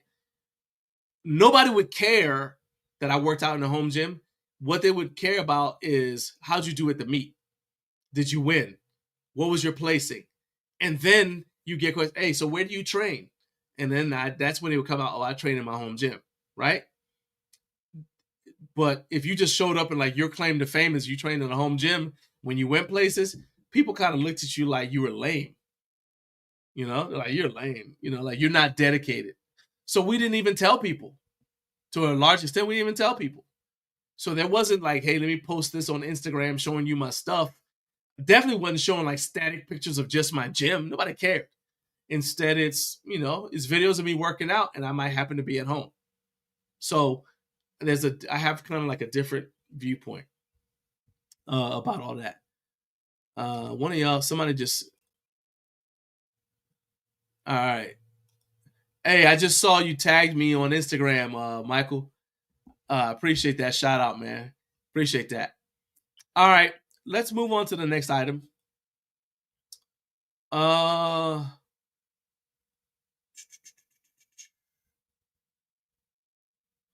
right, so this is a little bit different. This is something that was sent to me on Instagram. It's a homemade plate tree, and I just think it's kind of cool.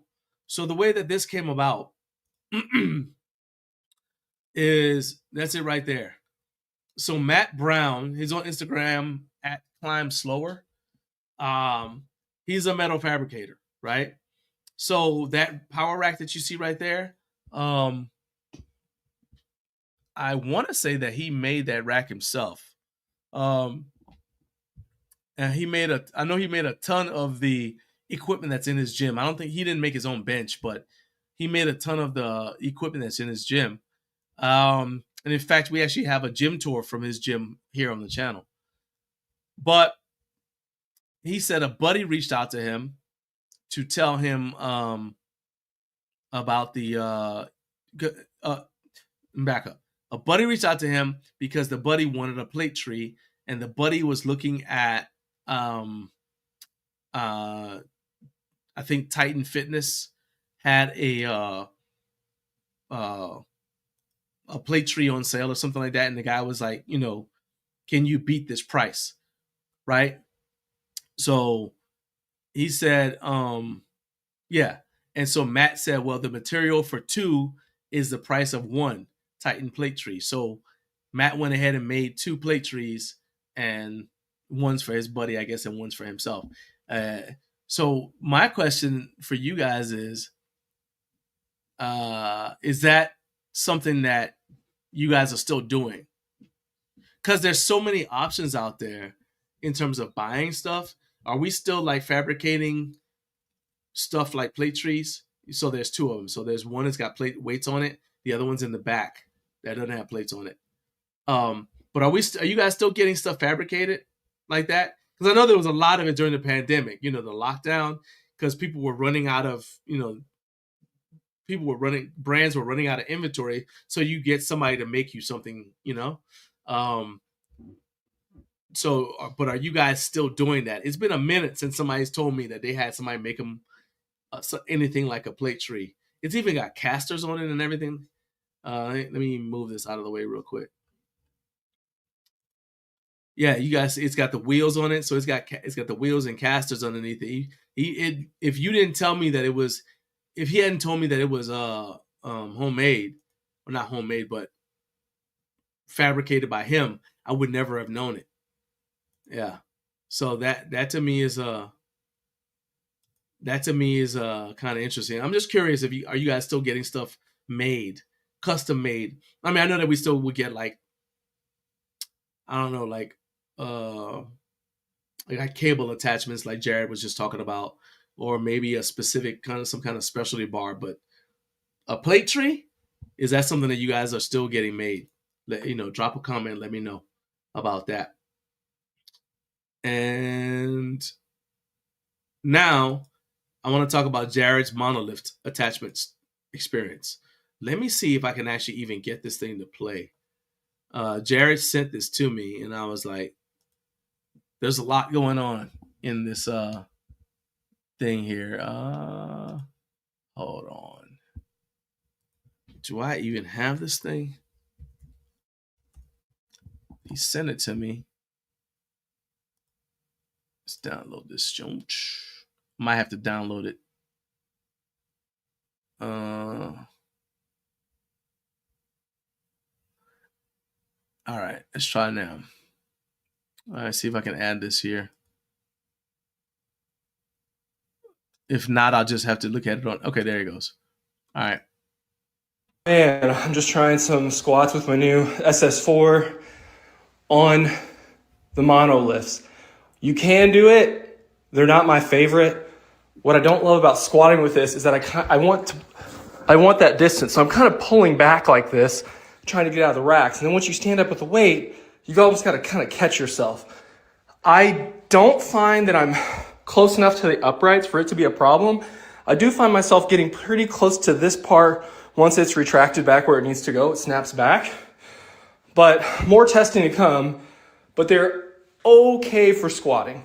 They're okay for squatting. They're not great. I find chest press is the number one benefit, then shoulders, then I guess squatting. So far, I don't really see myself doing a whole lot else with them, but they're super nice. I'm really thrilled to have these, thanks to Bells of Steel. All right, so remove that. So that when I first got my Cranial Fitness Monolift attachments, first of all, shout out to Jared for sending that to me. But when I first got my Cranial Fitness Monolift attachments, somebody asked me if I used them for squatting. The first thing is there's an adjustment period for squatting out of a monolift, not a monolift attachment, but if you were to start squatting out of a monolift, there would be an adjustment period because you would have to. You can still walk out your squat, okay, but the primary reason why you use a monolift is so you don't have to. So if you watch somebody set up to squat in a monolift, they kind of lean a little bit. They lean on the bar. They use the bar to lean back, put their feet where they want it to go, right? And then they pull themselves under the bar, and then they kind of spread the floor without moving their feet. Whereas somebody who walks out their squat, you get under the bar with your feet together, stand up, and then as you're stepping back, ideally this is how you do it. As you're stepping back, you step back to where your feet are in this position where they're supposed to be. So a lot of people step way too far away. They take too many steps away from the rack when they walk their squat out because you feel like you're going to hit the J hooks, especially if you're somebody who has more of a squat morning style where you bend over a lot. There's a lot of hip hinge in your squat. You're afraid you're going to hit the J hooks, not necessarily on the way down, but on the way up. You're afraid that you'll come up. And I've seen videos where somebody's coming up and the bar ends up underneath the J hooks and they get stuck, right? That's no bueno. Especially if you got a near maximal load on your back. But you really don't have to step that far back, okay? So with a monolift, especially monolift attachments, it's even worse because the monolift is now attached. The monolift attachments are now attached to your rack. And so to me, they come out a little. Let me back up. So if you're on a monolift, if you decide to walk out your squat, a monolift doesn't have upright posts, right? It doesn't have upright posts. It's like not a cage. So at most, what they'll have will probably be like those Spud Inc. Safety straps to use as safeties. And you guys have probably seen them, like the yellow straps. Most people, if they're smart, they use the Spud Inc. safety straps for the monolift, right? You just adjust it to whatever height you need and you're good to go. So if you are using monolift attachment, and especially if you're using the squat, you got to think you're putting it onto a power rack that's a cage that wasn't designed to have monolift attachments in there. So it wasn't designed to have something that snapped out of the way. Think about the bulk of a monolift attachment. It's a lot bulkier than just a normal J-hook. So that's a lot of space that it's taking up, right? So if you're going to try to walk it out, then yes, that song keeps playing in my head every single time I say walk it out. But if you're going to try to walk it out, you don't have as much room as you're accustomed to if you're just walking out a squat off of J-hooks. So that's the first thing. So you're actually better off if you're going to use a monolift attachment. You're better off if you put it outside the rack and use like a set of spotter arms. Now, I think what Jared's situation is he's got a half rack with spotter arms. I'm just trying some squats with my new SS4 on. Okay, so so he's got that set up, right? So he actually could step back a little bit further, but the kicker is he's using a safety squat bar. So a safety squat bar is designed to pitch you forward, right? It's designed to pitch you forward. So you already have an issue where you think where like you want to have psychologically, you want to have extra space between you and the monolift attachments, even though they move back out of the way. Even though they move back out of the way, you still feel like that when they move back, you still see them as in the way because the top of the monolift attachment is now so you guys can kind of see the top of the monolift attachment is still essentially where the J hook would have been, right? So when you pick your when he removes the safety squat bar off of there, you still got this part still right there. So although you've got room because the J hook part moved, it still feels like you don't have room, right? And that's why I use my monolift attachments strictly for bench pressing. I don't need them.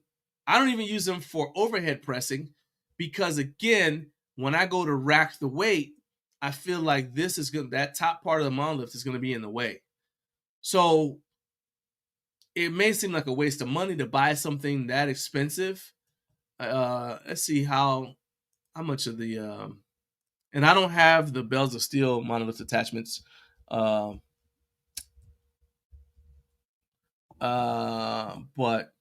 the monolift, so the Hydra ones, which is what Jared has, they're $239.99. Okay, I got the Crano Fitness ones.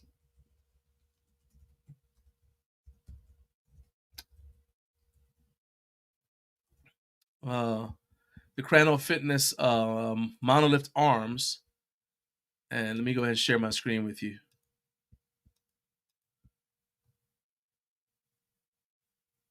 Actually, hold on. Let me cancel that real quick. So let me remove that. Yeah, act like I got some sense. All right. So now share screen. All right. So this is the one. This is the bells of steel monolift attachment. So it's $239.99. All right. If you get the version that's for their 60 millimeter, it's still it's still $239.99. All right. Anyway, then the Crano Fitness monolift arms, which is what I have,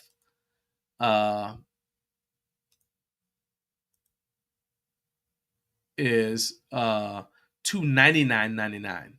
And then we talked about the Elite FTS ones that are even more expensive than both of those, right?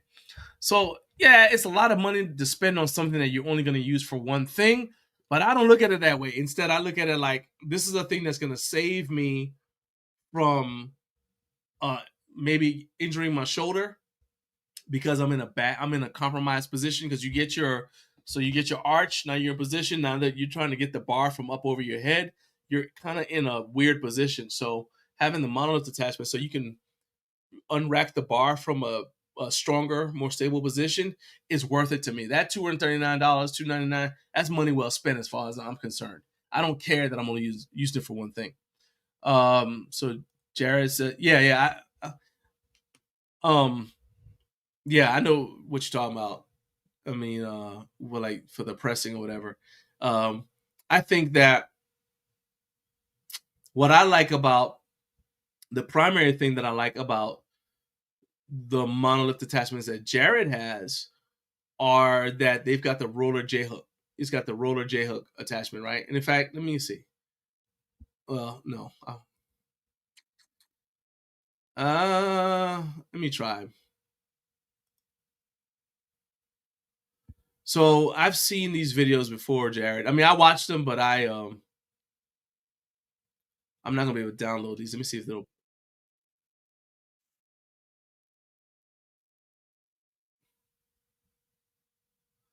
Okay, so I'll tell you what. I'll share my screen so I could show you guys what I'm talking about.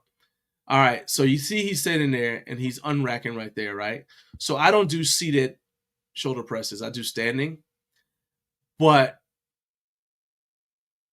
obviously he's making it work, but I'm not comfortable pressing that way, right? I'm not comfortable pressing in front and then going up and racking behind my head that way, which is weird because I'm comfortable doing it for bench pressing, but I'm not comfortable doing it for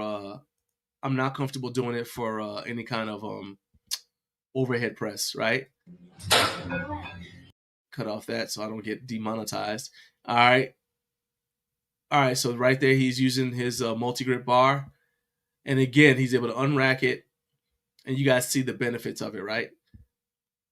All right, and I think you got one. I think you sent me one with an incline bench. Yeah, you guys. Hey, he's listening to the man, to me. I love it. All right, so this is him pressing incline. And again, so you guys can see that he was able to unrack.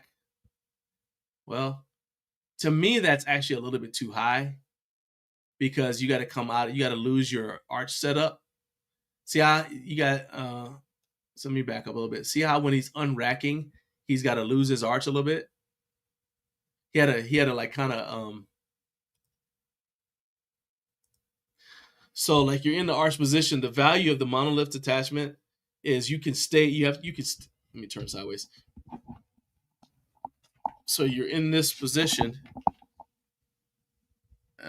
Make sure I don't cut this thing off with all this gyrating. All right, so you get your arch, right? And you're in this position. And the idea behind the Monolift attachment is you don't have to do this to rack the weight, right? The idea is you set it so you can unrack from just like that. Okay, so if you have to, so even on the incline, you still adjust the Monolift attachments down. So you're like this, and you're not doing that to put the weight up. And the reason you don't want to do that is because if for some reason you get to a point where you can't rack the weight, you don't want to have to do like that. Kind of like you don't want to do a calf raise to re-rack your squat, because what happens if you're at the point where the squat's super heavy and you're not able to, maybe you're close to failing the squat and you just don't have the strength to re-rack it. You want to make sure that your J hooks are set so that you're able to kind of just fall forward and put your squat. You're not really falling forward, but you know what I mean? Like you're able to just kind of like lean forward and rack your squat weight. And then when you're unracking it, you kind of have to stand up. All you have to do is step in there, put your feet together and stand up. So when guys go into a squat rack and then they shrug the weight up, their rack height their J hooks are set up too high. All right. And the same thing with the Monolift, you need to set them so that you don't have so you don't do that to put the weight up. Instead, you should be able to just do that and put the weight and let go, and the weight is up, or kind of like that, and you let go and the weight's been put away. I hope that makes sense. But yeah, anyway, so I think that they are Monolift attachments, I think, are outstanding for press work, especially for flat benching and incline benching. You know what I'm saying? Because they allow you to start from where you're strongest. You know what I'm saying? It's like you're starting from where you're locked out, in position, tight, and all you just did is that to unrack the weight. You just did that to unrack the weight, as opposed to that. You know what I mean? And so that's like the true value of them. And to me, that, not having the potential for injuring my shoulder, reduced likelihood of dropping the weight on my face, which I'm attached to, that's worth way more than $239. You know, because essentially the Monolift attachment replaces somebody giving you a handoff. So there you go. Jared said, good points. I'll recheck my positioning on flat and that first incline. I've started putting a stall mat under my bench to push me up a bit for a better lift off. Yeah, I don't think that's bad, but especially I think you've got a Hydra, so you got 5/8 holes. So that means you got more holes. So that means you should be able to adjust the Monolift attachment down just a little bit, and you should be fine. I think if you just drop one hole, you should be good. Maybe 2 holes at the most. You should be good. All right, we are almost. My guy Will. Okay, so Will said he is running 2 minutes behind, but he is on the way. Hey, I'm not mad at him. He's already, like I said, he's bailing me out. But we do have Will Whitman coming up in a few minutes. So while we wait for Will, let's go ahead and give a shout out to the let's see here. It's 8 o'clock. Shout out to the Mountain Time Zone. All right. And I'm actually having to change the banner. I forgot to change my banner. It still said hit 50,000 subscribers, but we hit it. You guys got us there. We hit 50,000 subscribers. Thank you so much. So now all I'm saying is, hey, hit that like button and hit subscribe. Thank you. Thank you. I'm so grateful. As we used to say when I was a kid, I'm psyched. I'm psyched about it. I would also say for you guys who are already subscribers, if you'd like to support the channel, please hit that join button to support the channel. And additionally, there's another way to support the channel. You can go ahead and check out Bells of Steel. We've got an affiliate link that I'm going to post in the chat in the live chat that we also have in the video description. So you guys can support us. Also, but if you don't want to go through all that, you can literally just click the shopping button that is on at the bottom of this video. You click that and you'll see a number of Bells of Steel products that we are huge fans of. So we're talking about the Arch Nemesis. I know some of you guys are not fans of that, but it is available if you guys want to check that out. And then also we've got the Bare Naked Powerlifting Bar, which I do really like, and the Bells of Steel Blitz Indoor Cycle, which my wife is a huge fan of, plus a bunch of other Bells of Steel products. So you guys can either use that affiliate link that I just posted in the live chat that'll give us credit, and it won't affect the price for you at all, or you can click that shopping button and just shop directly from this live stream, and I appreciate it. But shout out to all 936 of you guys who are watching right now. We're 2 hours in. Appreciate you riding with me. And now we got our first well, actually, I guess technically he was the first guest until Jonathan jumped on. So now Will is the second guest of the day. So shout out to Will coming from the car. Here we go. How you doing this morning? What's up, man? Not much. Yeah. Sorry I couldn't be in the office. We got a little outbreak of the stomach virus at our house, so I'm playing. I'm playing. Good. Yeah, playing with that. It's not fun this morning. But we'll make it work. Yeah, it's cool. It's cool. Hey, I actually thought you were like in the car rider line. I was like, there you go. Our first guest from the car rider line. That's what I'm talking about. Got me all excited. I wish, but yeah, we got woken up at 4:45 this morning with some fun from the 3-year-old. So we'll make it happen. Hey, well, get well soon to the 3-year-old. That's no fun. I'm gonna get you out of here because you got a lot going on. We've only got 30 minutes with you, so I want to make the best use of our time. So first of all, let's just real quick, what have you guys been up to since you were on the show last? I know you've got like you got several new products that you were telling me about, including some new plates you said that you're going to be sending out to your distributor. So tell me about that.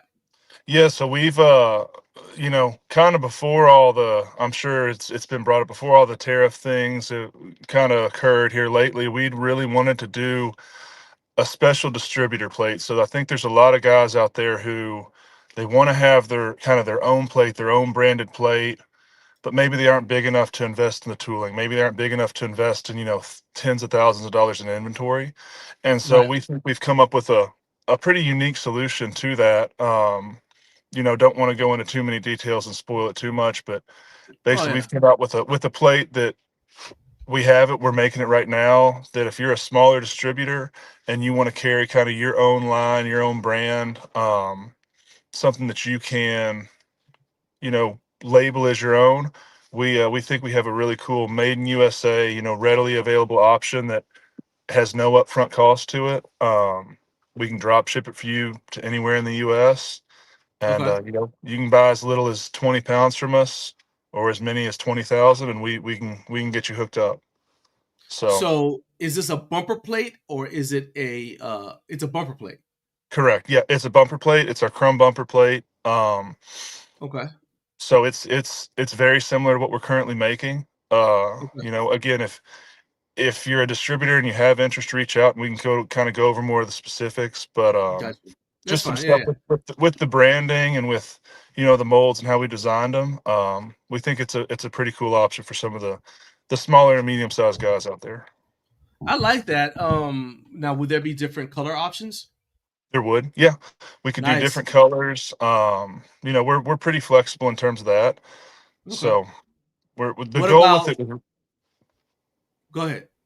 I was just going to say the goal was to just kind of get, you know, we saw a need for, obviously a lot of these plates come from China, and Right. it's hard to, one, pay the tariffs, and two, stock the inventory. So we just saw a need for something that a guy could reach up, pick up the phone and say, hey, I want 500 pounds shipped to Miami, Florida. Can you get it done? And we get it done same day.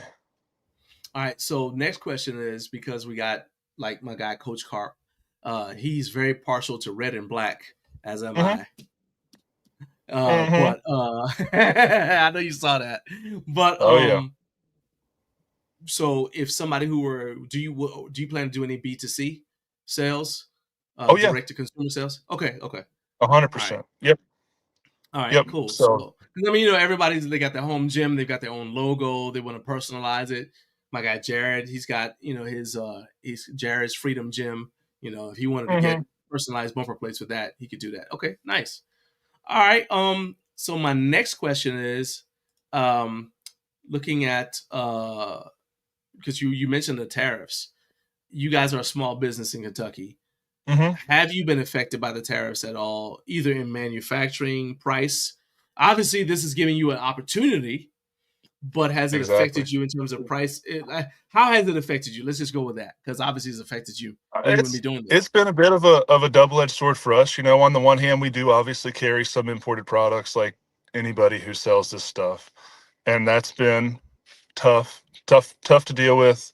Kind of the uncertainty of it to start, and now just figuring out how to bear that cost isn't fun. We don't want to really we want to not raise the price on our customers, but at the same time, we got families to feed too.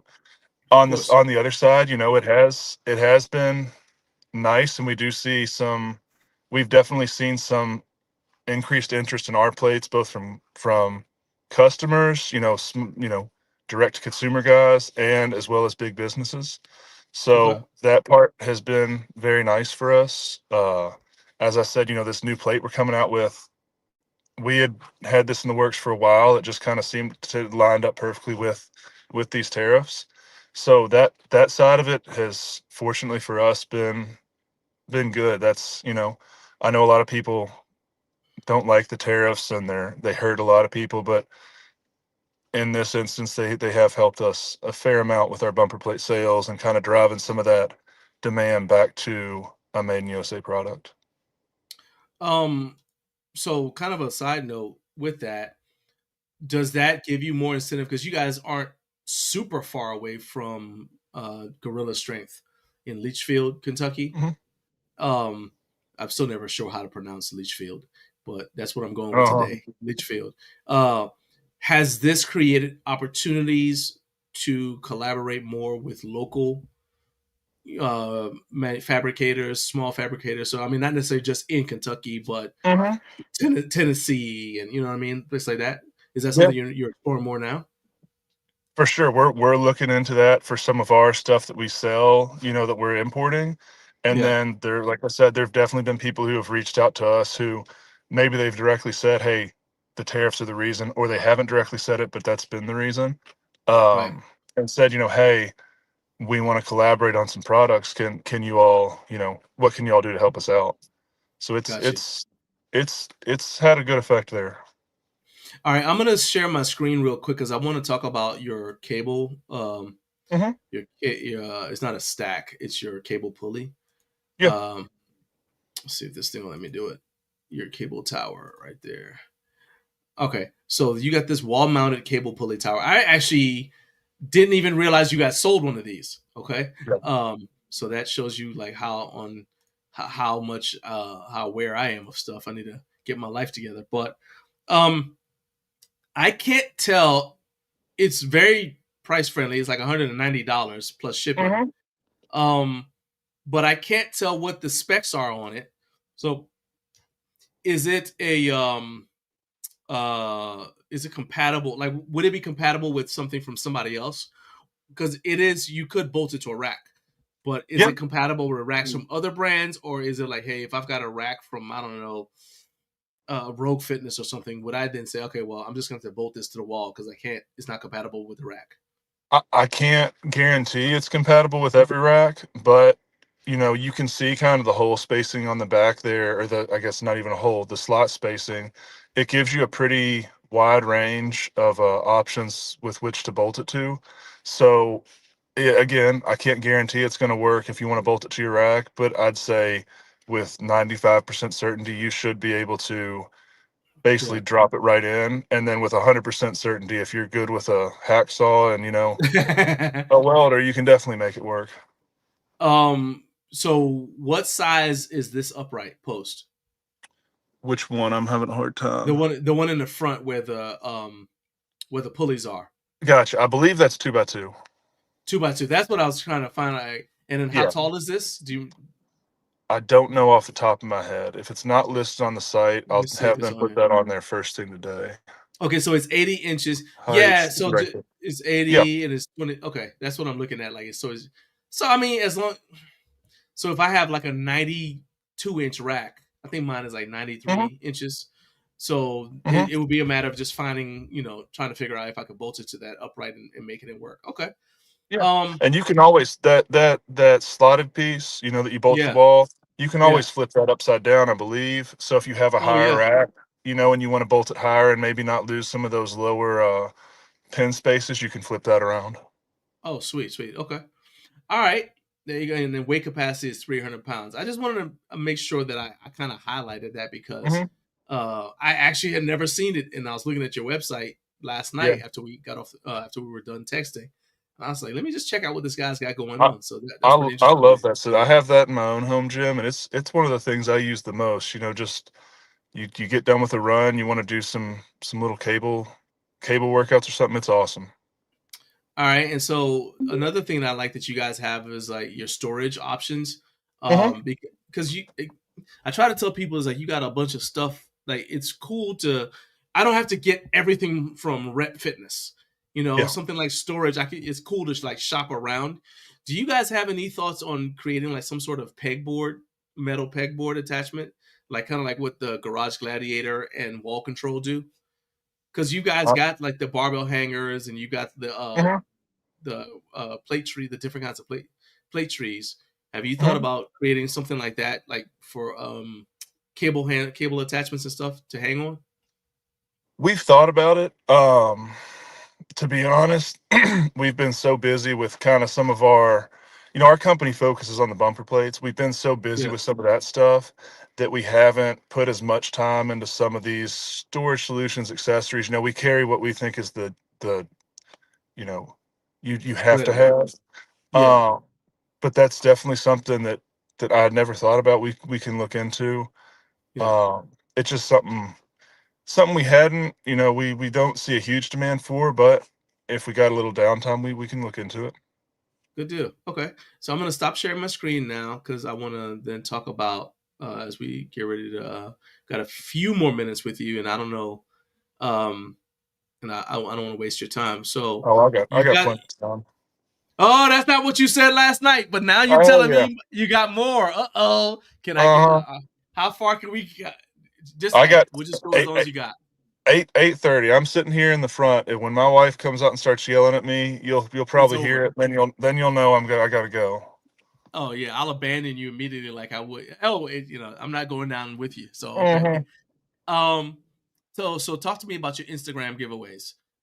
You said that you Yep. do them like every other week. What's the You had one last week that I saw.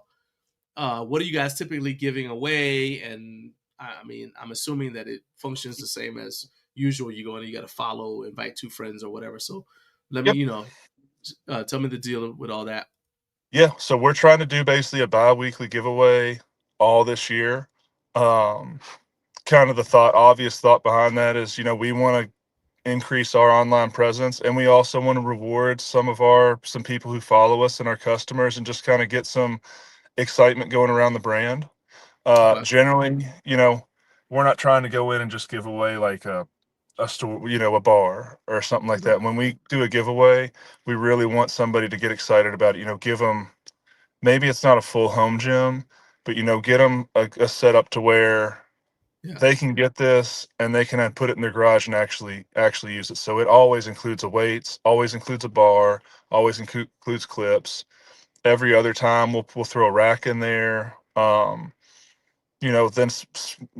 if we want to maybe try and move our vests a little bit more, we'll throw a vest in there or a wall ball or something like that. So the thought just being give away enough cool stuff that people really get excited about it, and that whoever wins, they enjoy their stuff and they get a good deal out of it. Because the people, if somebody's going to go and spend the time to like and tag and send that out, we want to reward them for it.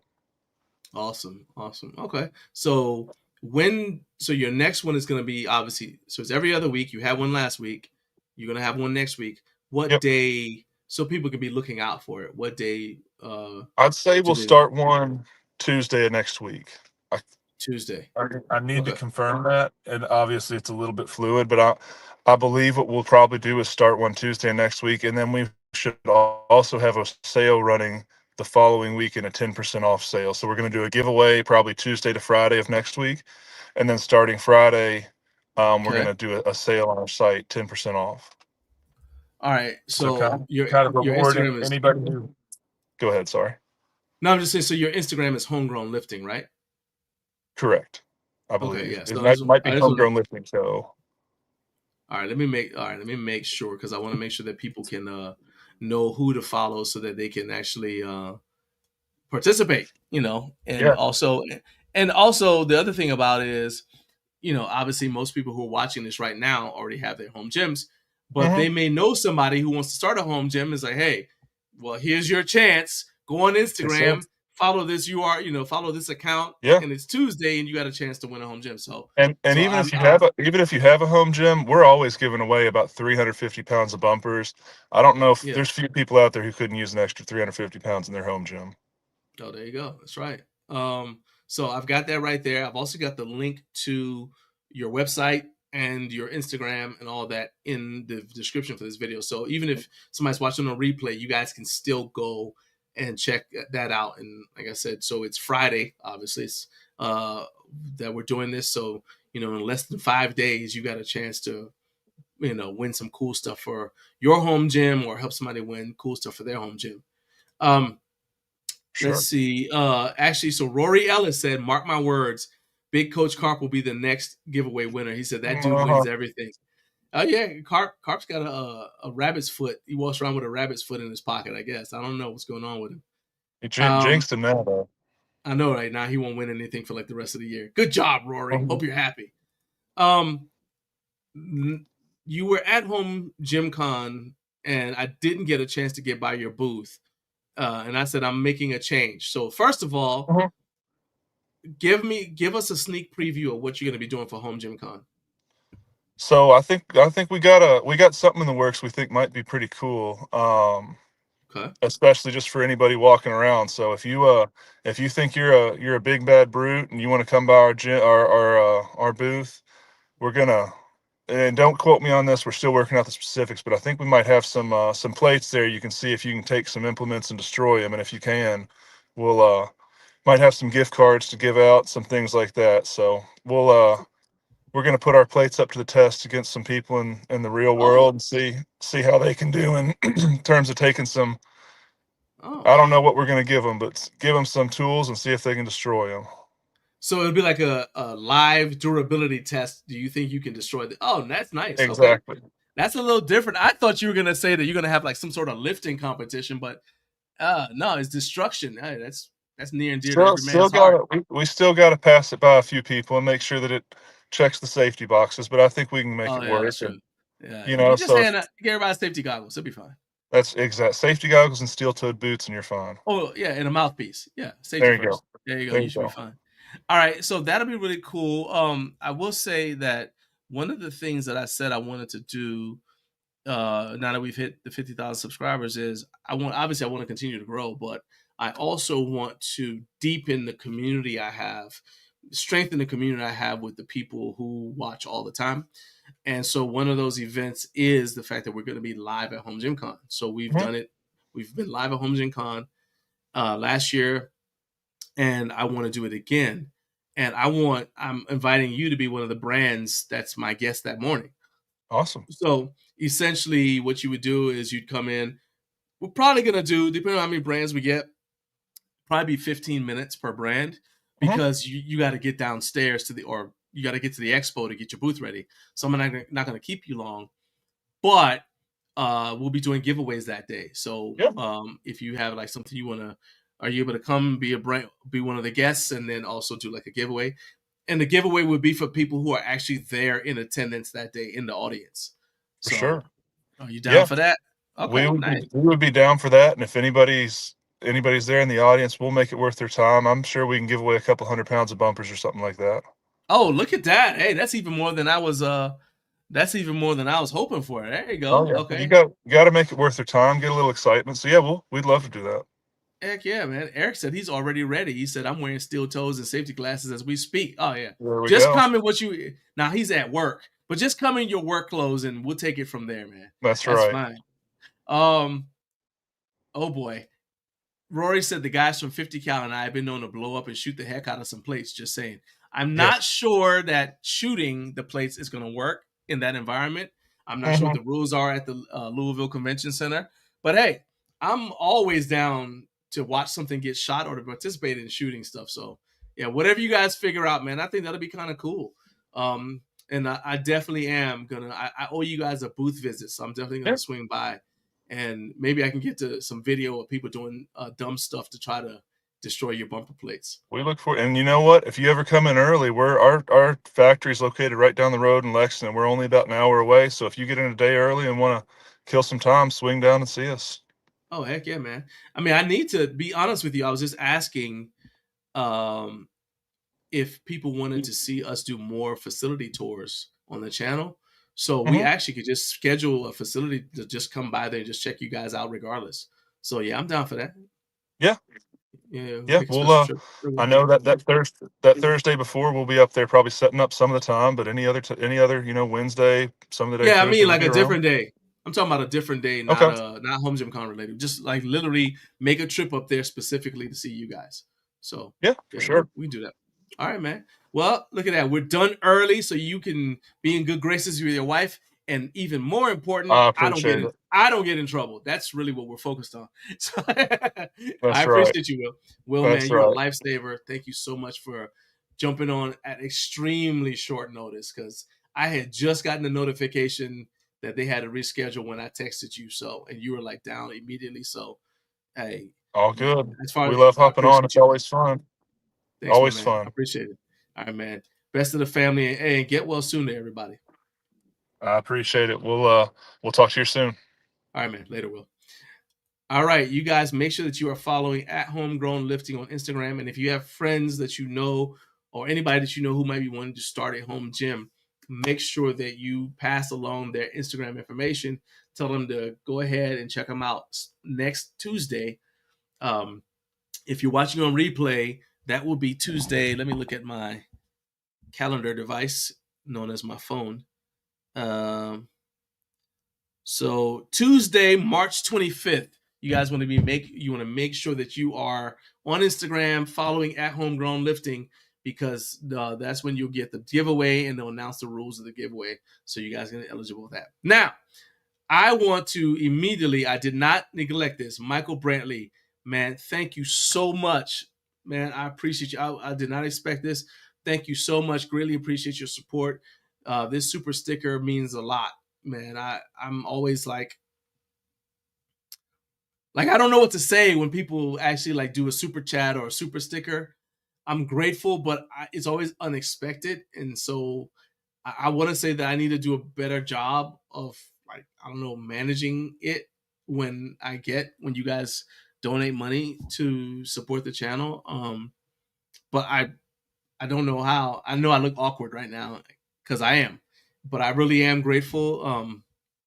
So I guess if you guys want to figure out a way to make me speechless, it's you do a super sticker or a super chat, and I'm always like, you know, it's like the good looking girl gives you her number, and you're like, you try to be smooth, but you can't, you know.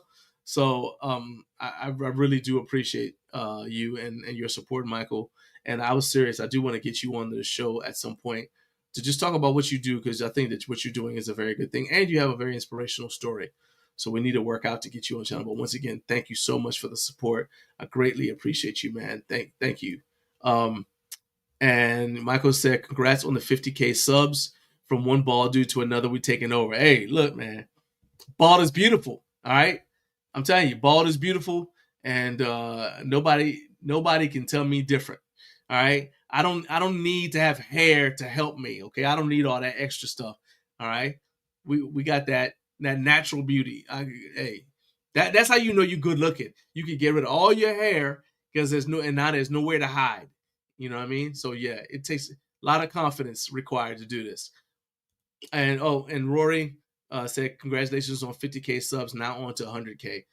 And look, yes, that is something I want. I do want 100,000 subscribers, but I don't want to get to 100,000 subscribers and have a channel where I'm cut off from you guys. I still want to have, I think that as the channel grows, I need to make sure that I'm still connected to the people who were there from the beginning. You know, you got to remember your A1s from day one. You know what I mean? Because some of you guys were following or subscribed to my channel when I had 100 subscribers. Some of you guys who were watching were subscribed to Garage Gym Life when we had 100 subscribers. Some of you were subscribers when we were trying to get to our first 100 subscribers so we could get a custom channel name. So I don't, so yeah, I don't, I don't discount that support, and I don't want to lose touch with you guys who've been supporting me for a long time. I appreciate the new subscribers too, but I don't want to forget the people who are there for day one. All right, Zachary. So Zachary Masters actually asked time I giveaway. I'll be there on Saturday. So the giveaways that they're doing at their booth, I don't know. But the giveaway for our show is going to be Friday, because our show is always Friday morning.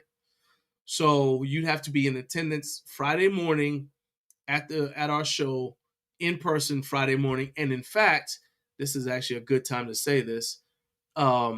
We have a sign-up thing at Sign Up Genius. And if I could actually get it right there. All right. So we want you guys to all be in attendance. I want everybody. I want everybody who's watching now to be there, to be at Home Gym Con. Now, obviously, we're not going to be able to fit all of you in the room, but you know what? We'll figure it out.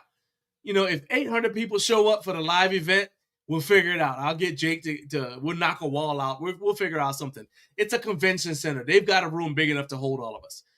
So, if we could get everybody there, we'll do it. But what I will say is, for those of you who are able to go, do me a favor, because you saw I just was talking to Will, and I want to and I was asking about the giveaway. Well, we need to make sure that we have enough prizes. You know, what if we have enough prizes for 50 people and 100 of you show up? So I need to get an accurate head count. So if you think there's even a remote possibility that you will be at Home Gym Con and you think that you're going to be able to be at the live show, please go to Sign Up Genius. I got the link in the description if you're watching the replay, and I'm putting the link in the live chat now. Go there and sign up so I can get an accurate head count. Okay. Now, if you're not going to be there, if you're going to be in New Zealand that day, don't go sign up. But if you think you're going to be at Home Gym Con and you think there's a possibility you might be there, go ahead and sign up. Zachary, I know you said that you've got to work on Friday. If you got somebody else, I mean, you can always send a proxy, somebody you trust, to be like, hey man, I know you're gonna be at Home Gym Con. Go there and enter me into the raffle, because there's gonna be multiple giveaways that day. We're gonna have multiple companies in attendance. Microgains is gonna be there. Gorilla Strength is gonna be there. Yeah, so we're gonna have multiple, and then Homegrown Lifting said they're gonna be there. They're gonna be at our live show, and they're gonna be giving away something at the live show. So what I'm saying is, if you know somebody who's gonna be there, ask them if they'll go there in your place. And then they can be your proxy and collect your prize. I don't have a problem with that. But what I don't want is you're at the house and you send somebody and they win something for you and they're going to take it home. I don't want that. It's for people who are going to be there in attendance, but I understand you got to work on the strength of you actually being here in the live chat, and like you told me ahead of time, and you'll actually be at Home Gym Con. You just can't be there on Friday because you got to work. We can make an exception for that. All right. Hey, Michael Brent. Hey, my man. I appreciate you, man. I appreciate you. Bald-headed with glasses. I'm telling you, I don't have my glasses on right now, but yeah, it's almost like we're twins. We're twins. All right. Home Gym Physique said I was subscriber number 1. Okay, maybe not. Yeah, nah, you were definitely not subscriber number 1. Actually, I'll tell you, like, one of the things I did when we first, because I'm remembering all this stuff now, man. When we hit the milestone, because I've been wanting to get to 50,000 subscribers for so long. When we hit it, I had like a bunch of stuff in my head, like memories of like all the stuff along the way. And I remember to get to 100 subscribers so I could get a custom channel handle. Because before that, my YouTube was a bunch of numbers, right? I remember I sent my YouTube channel URL to everybody in my old Marine Corps unit. And I said, hey, I don't care if you got a Google account or not. Open one and subscribe to me, because I need to get over. And so my first 100, aside from family and a few close friends, the majority of my first 100 subscribers were all from Mike Battery 314. and I, man, those dudes are awesome. Those dudes are awesome. Yes, Carp, you see, I was looking out for you. And I said, you get you some Carp's Gym bumper plates. I was looking out for you. See, my man, I was thinking about you. We here. I got to look out for you, man. But yeah, you guys, if anybody's interested in that offer from Homegrown Lifting to do the custom bumper plates, just go ahead and hit them up. I've got the information in the YouTube description, so you guys can go ahead and check that out, and you'll be able to see it. Let me make sure I'm making all these wild promises. Follow that today. Yep. Okay, I do have it. Yeah. So yeah, Homegrown Lifting is in there, in the video description, so you guys can go ahead and check that out. All right. Now let's see here. We're pretty much caught up. We got a few more things on the docket though. Scroll to here.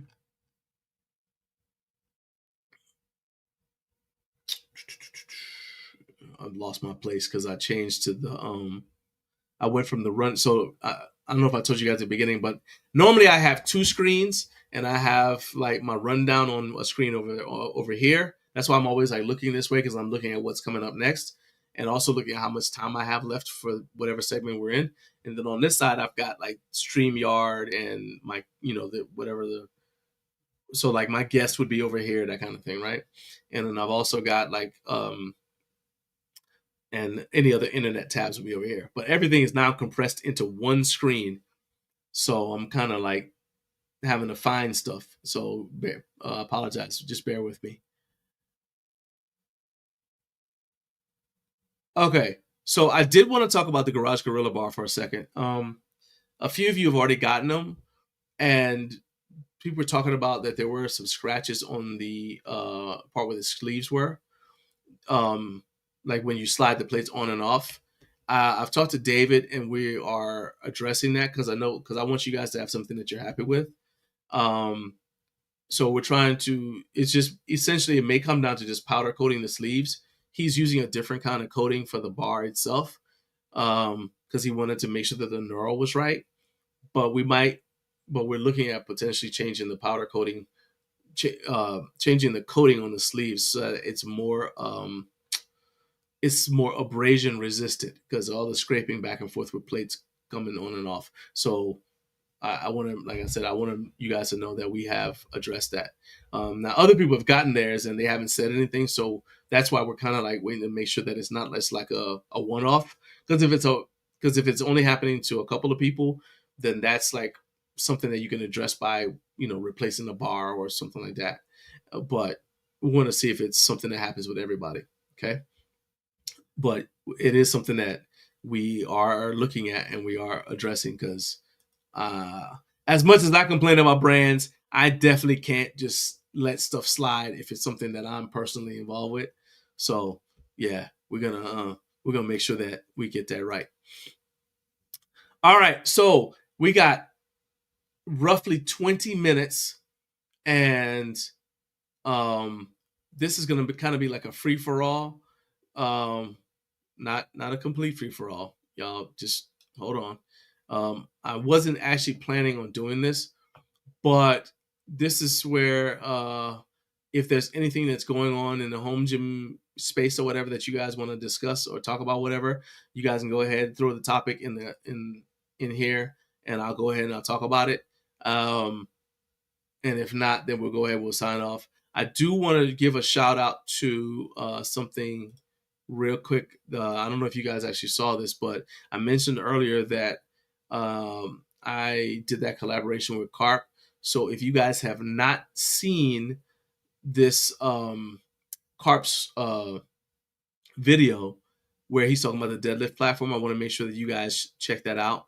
So I'm actually grabbing that link now, and I'm going to post that in the description for this video because I want you guys to be able to check it out. I was honored for Carp to ask me to be a part of it, and it's kind of like it's one of those things. So and I thought it was a really good video. So I want you guys to be able to watch it. So yeah, there's that link right there. Share that.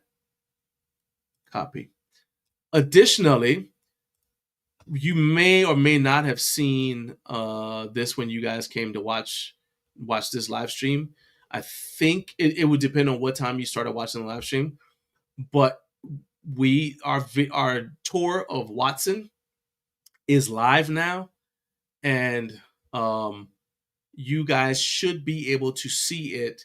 It should play as soon as this video is over.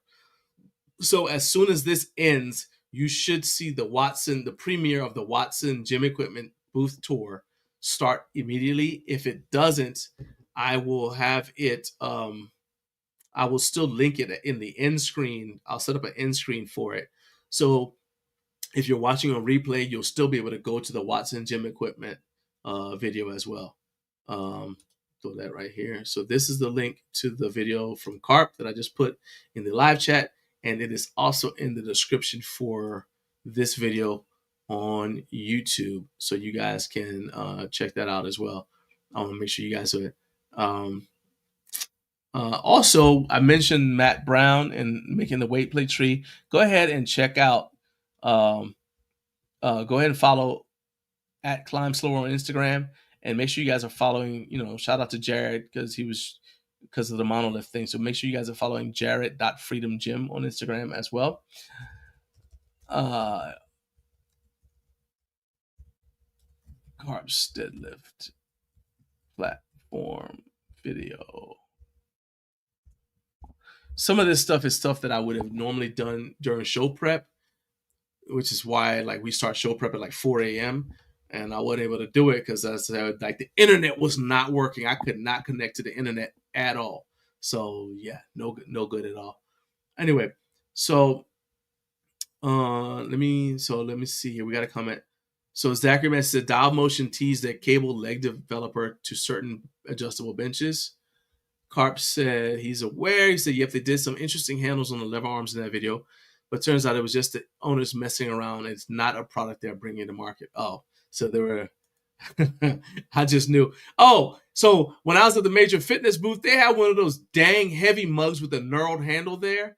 That thing that I said was just completely ridiculous. They had it sitting at their booth.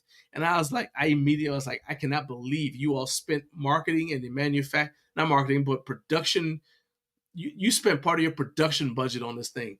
I was like, I'm very sad at y'all, but I just want y'all to know I saw one out in the wild, and it was just as ridiculous and useless as I thought it would be. This dang heavy mug. I saw that thing. I was like, man, come on, what are y'all doing with your lives? So yeah, anyway. And all right, now let's go to, we're not going to go to comments from you guys. Instead, we're going to do, I was going to let you guys kind of get a preview, a sneak peek at the Watson, I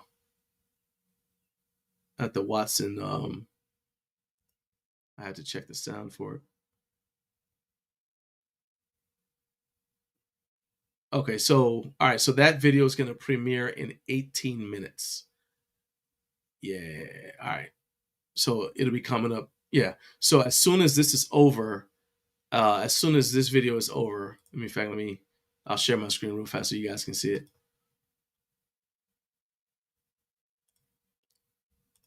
So yeah, so this video is going to be coming up when this is over. This Watson video is going to start. Okay, so you guys will be able to check it out. And because it's a premiere, I'll still be able to, there'll be a live chat, and I'll be able to interact with you guys via the live chat function on for like the first, for a little bit. The video is about 20 minutes long, so I'll be able to interact with you live while that video is going. And then, we'll just sign off and I'll go have breakfast and go back to editing videos and getting ready for our tax appointment tomorrow. All right. So there you go. Okay. So that's what's coming up. I just want to give you guys a heads up that that's what's coming up as soon as this live stream is over. And let's go ahead and remove that. Now you guys got me curious about this dialed motion thing. So now I'm going to go to dialed motion. I want to check out this video. Dialed motion. Let's see what they have here. I'm going to pull it up and see what they have.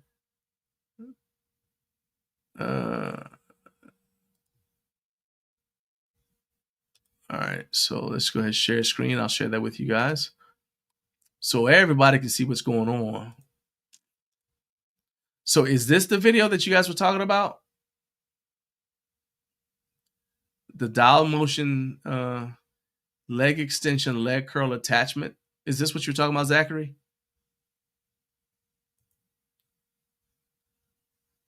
Because I had not seen that.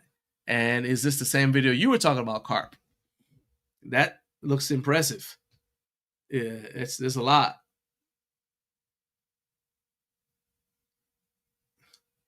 Because I'm looking to see if there's a. Normally I don't have sound on for this, but let me see it. Kind of gone all the way back to the drawing board, and we have seated leg curl and a leg extension. So let's just get into demoing it. Like our last one that you saw the animation of, maybe. We have a cable retractor integrated to deal with cable, so you don't have to have loose cable and all that. So it's unlocked now. Just hook it on to, works with any cable system. Lock the cable retractor. It's ready to use. So for the leg curl, the seated leg curl, it's important to have a leg hold down. So I see what you mean by the interesting handles on the lever arms. Just drops in and pivots, sits there. Then it has this lever ratchet to tighten down on your thighs. So to adjust for different heights and leg length, etc., you can adjust where that hits you. So I'll just hop on. And so it's already set for a pretty good stretch right now. But if, say, I wanted less of a stretch or potentially more of a stretch, I'm like that. So to use it, Okay. super smooth. It's got the cam for consistent force. We plan to play around with kind of optimizing what the best force curve is in the future. So now if we want to switch to a seated leg curl, we just pull this pop pin, pull this up, and now if I put my feet up there, I kind of use this as a nice handle to move me into position. Now I can release this lever, ratchet it down. If it's not quite tight enough on the thighs, I just push down a little more, it ratchets down.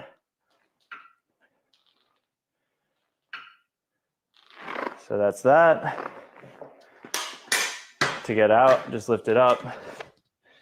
Okay, now go into kind of, if we want to put it down, there's another feature that we talked about in our last one, using this as a leg catch.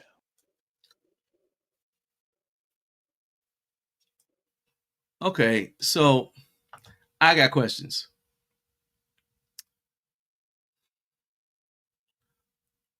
First, so that looks like a lot of engineering thought went into that. My first question is, how much room does that take up? Because I'm looking at it as like, does this thing take up less space than just getting a dedicated leg extension, leg curl machine with a stack? Right? So actually, let me try, since this is kind of like on my mind. You know what I'm saying? It's like if you had like an individual leg extension, leg curl station, would that take up more space than that setup that I just saw from Dialed Motion, or would it take up less space, right? Because I'm trying to think like what would be a good example of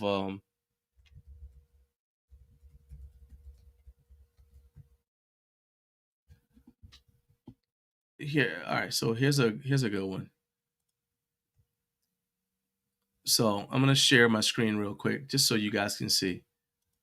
And I'm not the guy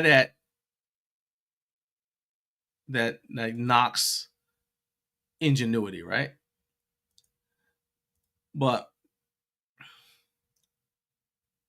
that right there, I mean, it's not the most compact thing I've ever seen in my life because it's 47 by 41. But I'm looking at the cables attaching going over here, and it's going up on there, and I'm just like, well, that's a lot. So now let's go back. And then I'm also looking at setup time, right? So I'm assuming that's not a dedicated bench, that's an attachment, right? I think that's what you said. Okay, to attach to certain adjustable, and it attaches to certain adjustable benches. Okay. So Eric said it's an attachment for a bench. They said it will fit on any bench with a tube in the middle. Okay, so it'll fit on certain benches. I guess to me, man, it just looks like a lot to set up. It's kind of like one of those things, like I see some of the stuff that, this is not me taking shots at Kyle, but I see some of those DIY setups that, you know, like in there, like sometimes I see like, well, Kyle have videos of it on his channel, and they're very creative, but I'm looking at it, I'm like, all right, if I needed to what would it take for me to set this thing up to get my workout done to then get out, to be done and get out and going on about my day. Because I work out before work. All right. I work out before I leave for work and for me, anything that's too complicated to set up or that ends up taking up too much room, I gotta like adjust this and twist that and all that, that's gonna end up being a no-go for me because it's just for me, the juice isn't worth the squeeze, right? So I personally would be, and this is not just because I like what I want to hear from you guys. What do you what for you is the advantage of that versus a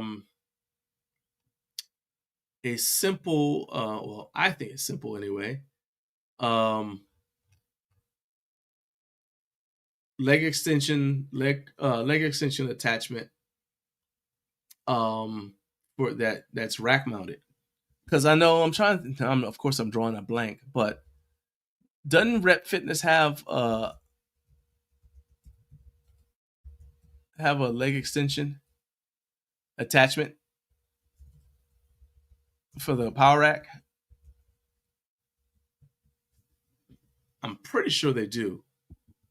Like it's a rack mounted leg extension attachment. Oh wow, this opened up some wild stuff when I am I hallucinating about that? You know what I'm saying? Like somebody out there who's familiar, because I don't want to spend a lot of time looking this up, but somebody out there who's familiar with it, doesn't one of those brands, actually multiple brands probably have one, that there's a rack mounted leg extension attachment that you could then stand up, turn around, and do standing leg curls with, is what I'm saying. I think one of those already, that it exists, right? Am I wrong, or am I wrong about that?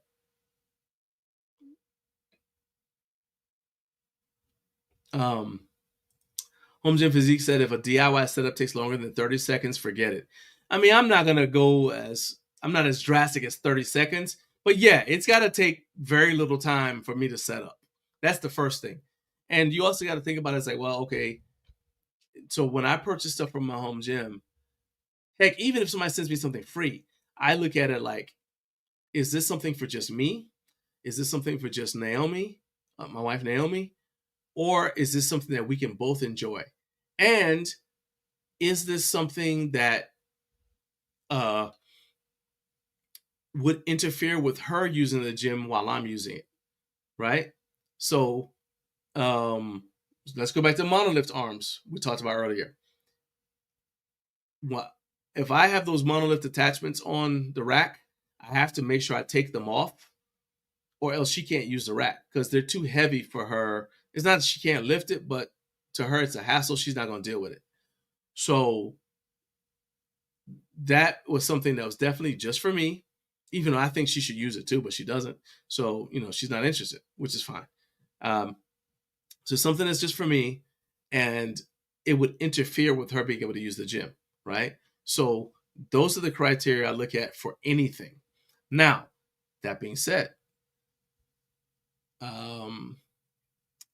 again, I don't knock them creating it, but I just think that for the amount of space it looks like it's going to need, if you've got enough space for that, to me, and this is just my opinion, if you got enough space for that entire setup, cables all over the place, stuff everywhere, you should just get a dedicated leg extension leg curl machine. But if you want that, hey, and I understand, I get your point. Hang on a second.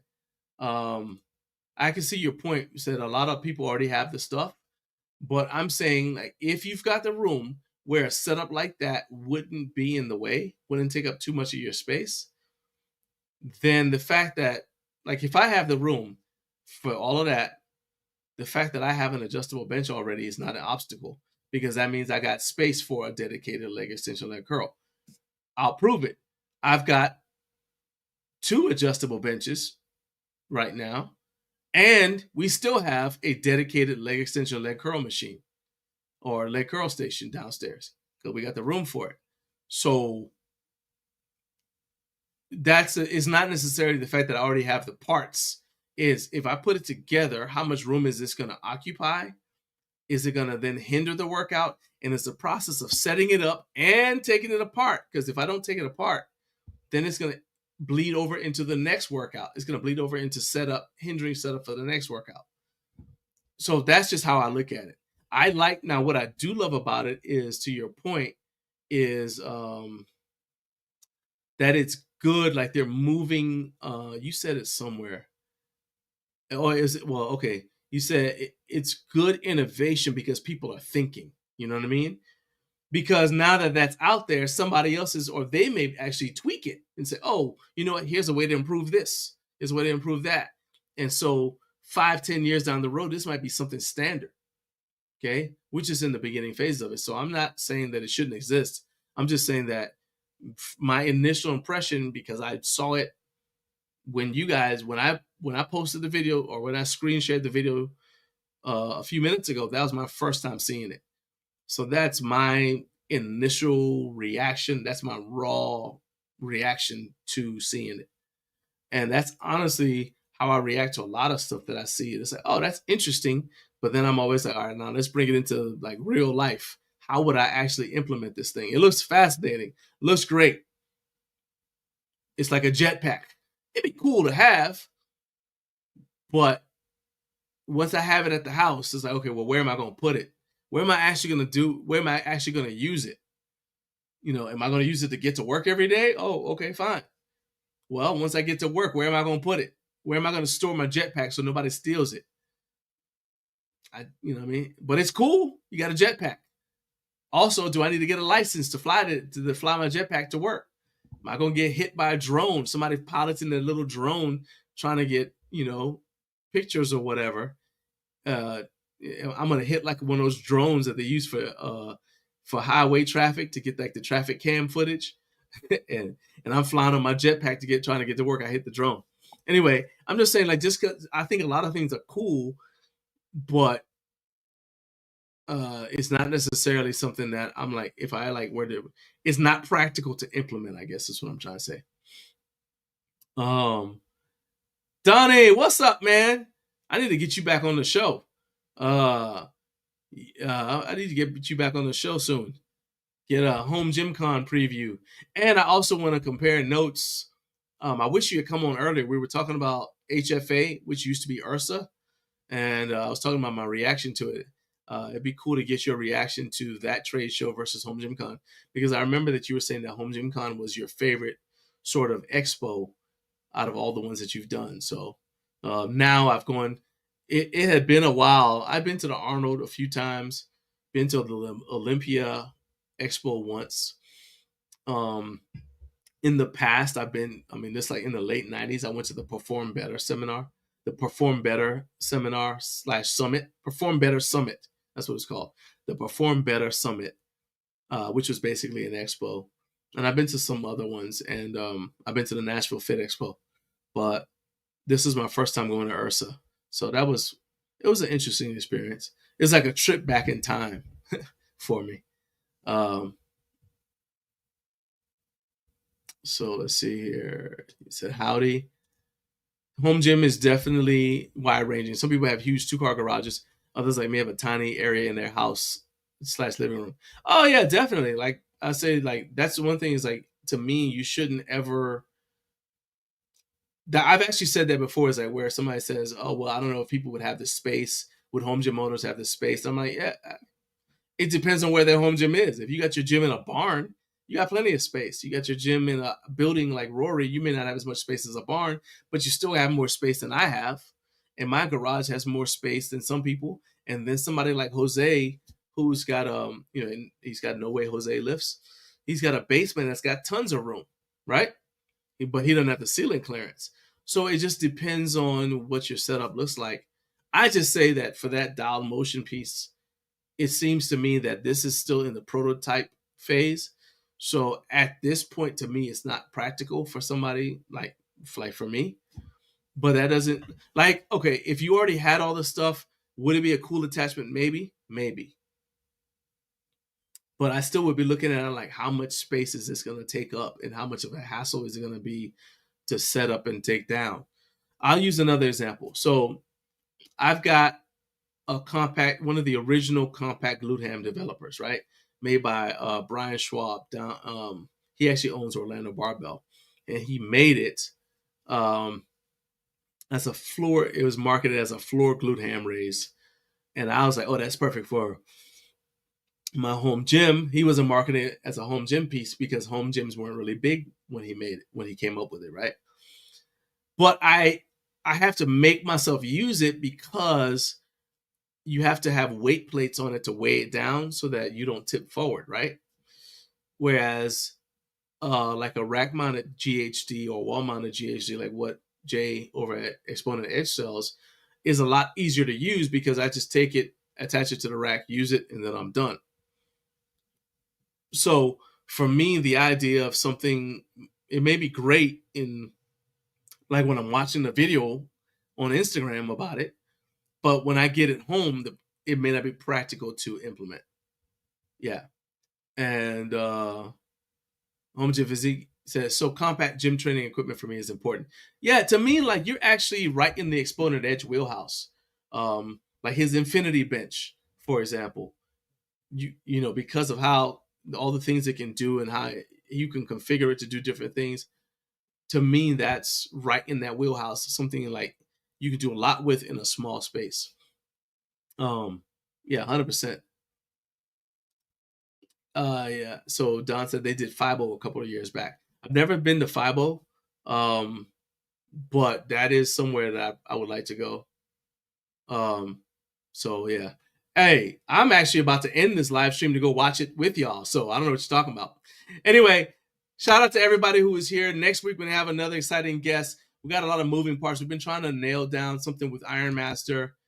We're still in negotiations, so I don't know if they're going to be our guest next week or not. But we've also got another guest but I'm about 80% certain that they're going to be the guest, but I don't want to announce it. They said they had to confirm some stuff to make sure they can make it. And so I'm going to wait to reveal that until later. So you guys need to make sure that you're following at Garage Gym Life on Threads, because that's where I'll give you the confirmation of who the guest for next Friday is going to be. Until next week, thank you guys for being here. Thank you so much for getting me to 50,000 subscribers. And don't forget, when this is over, we're going to go check out Watson Gym Equipment together. I'll be in the live chat ready to respond to your questions and interact with you. All right, let's get it. Peace out.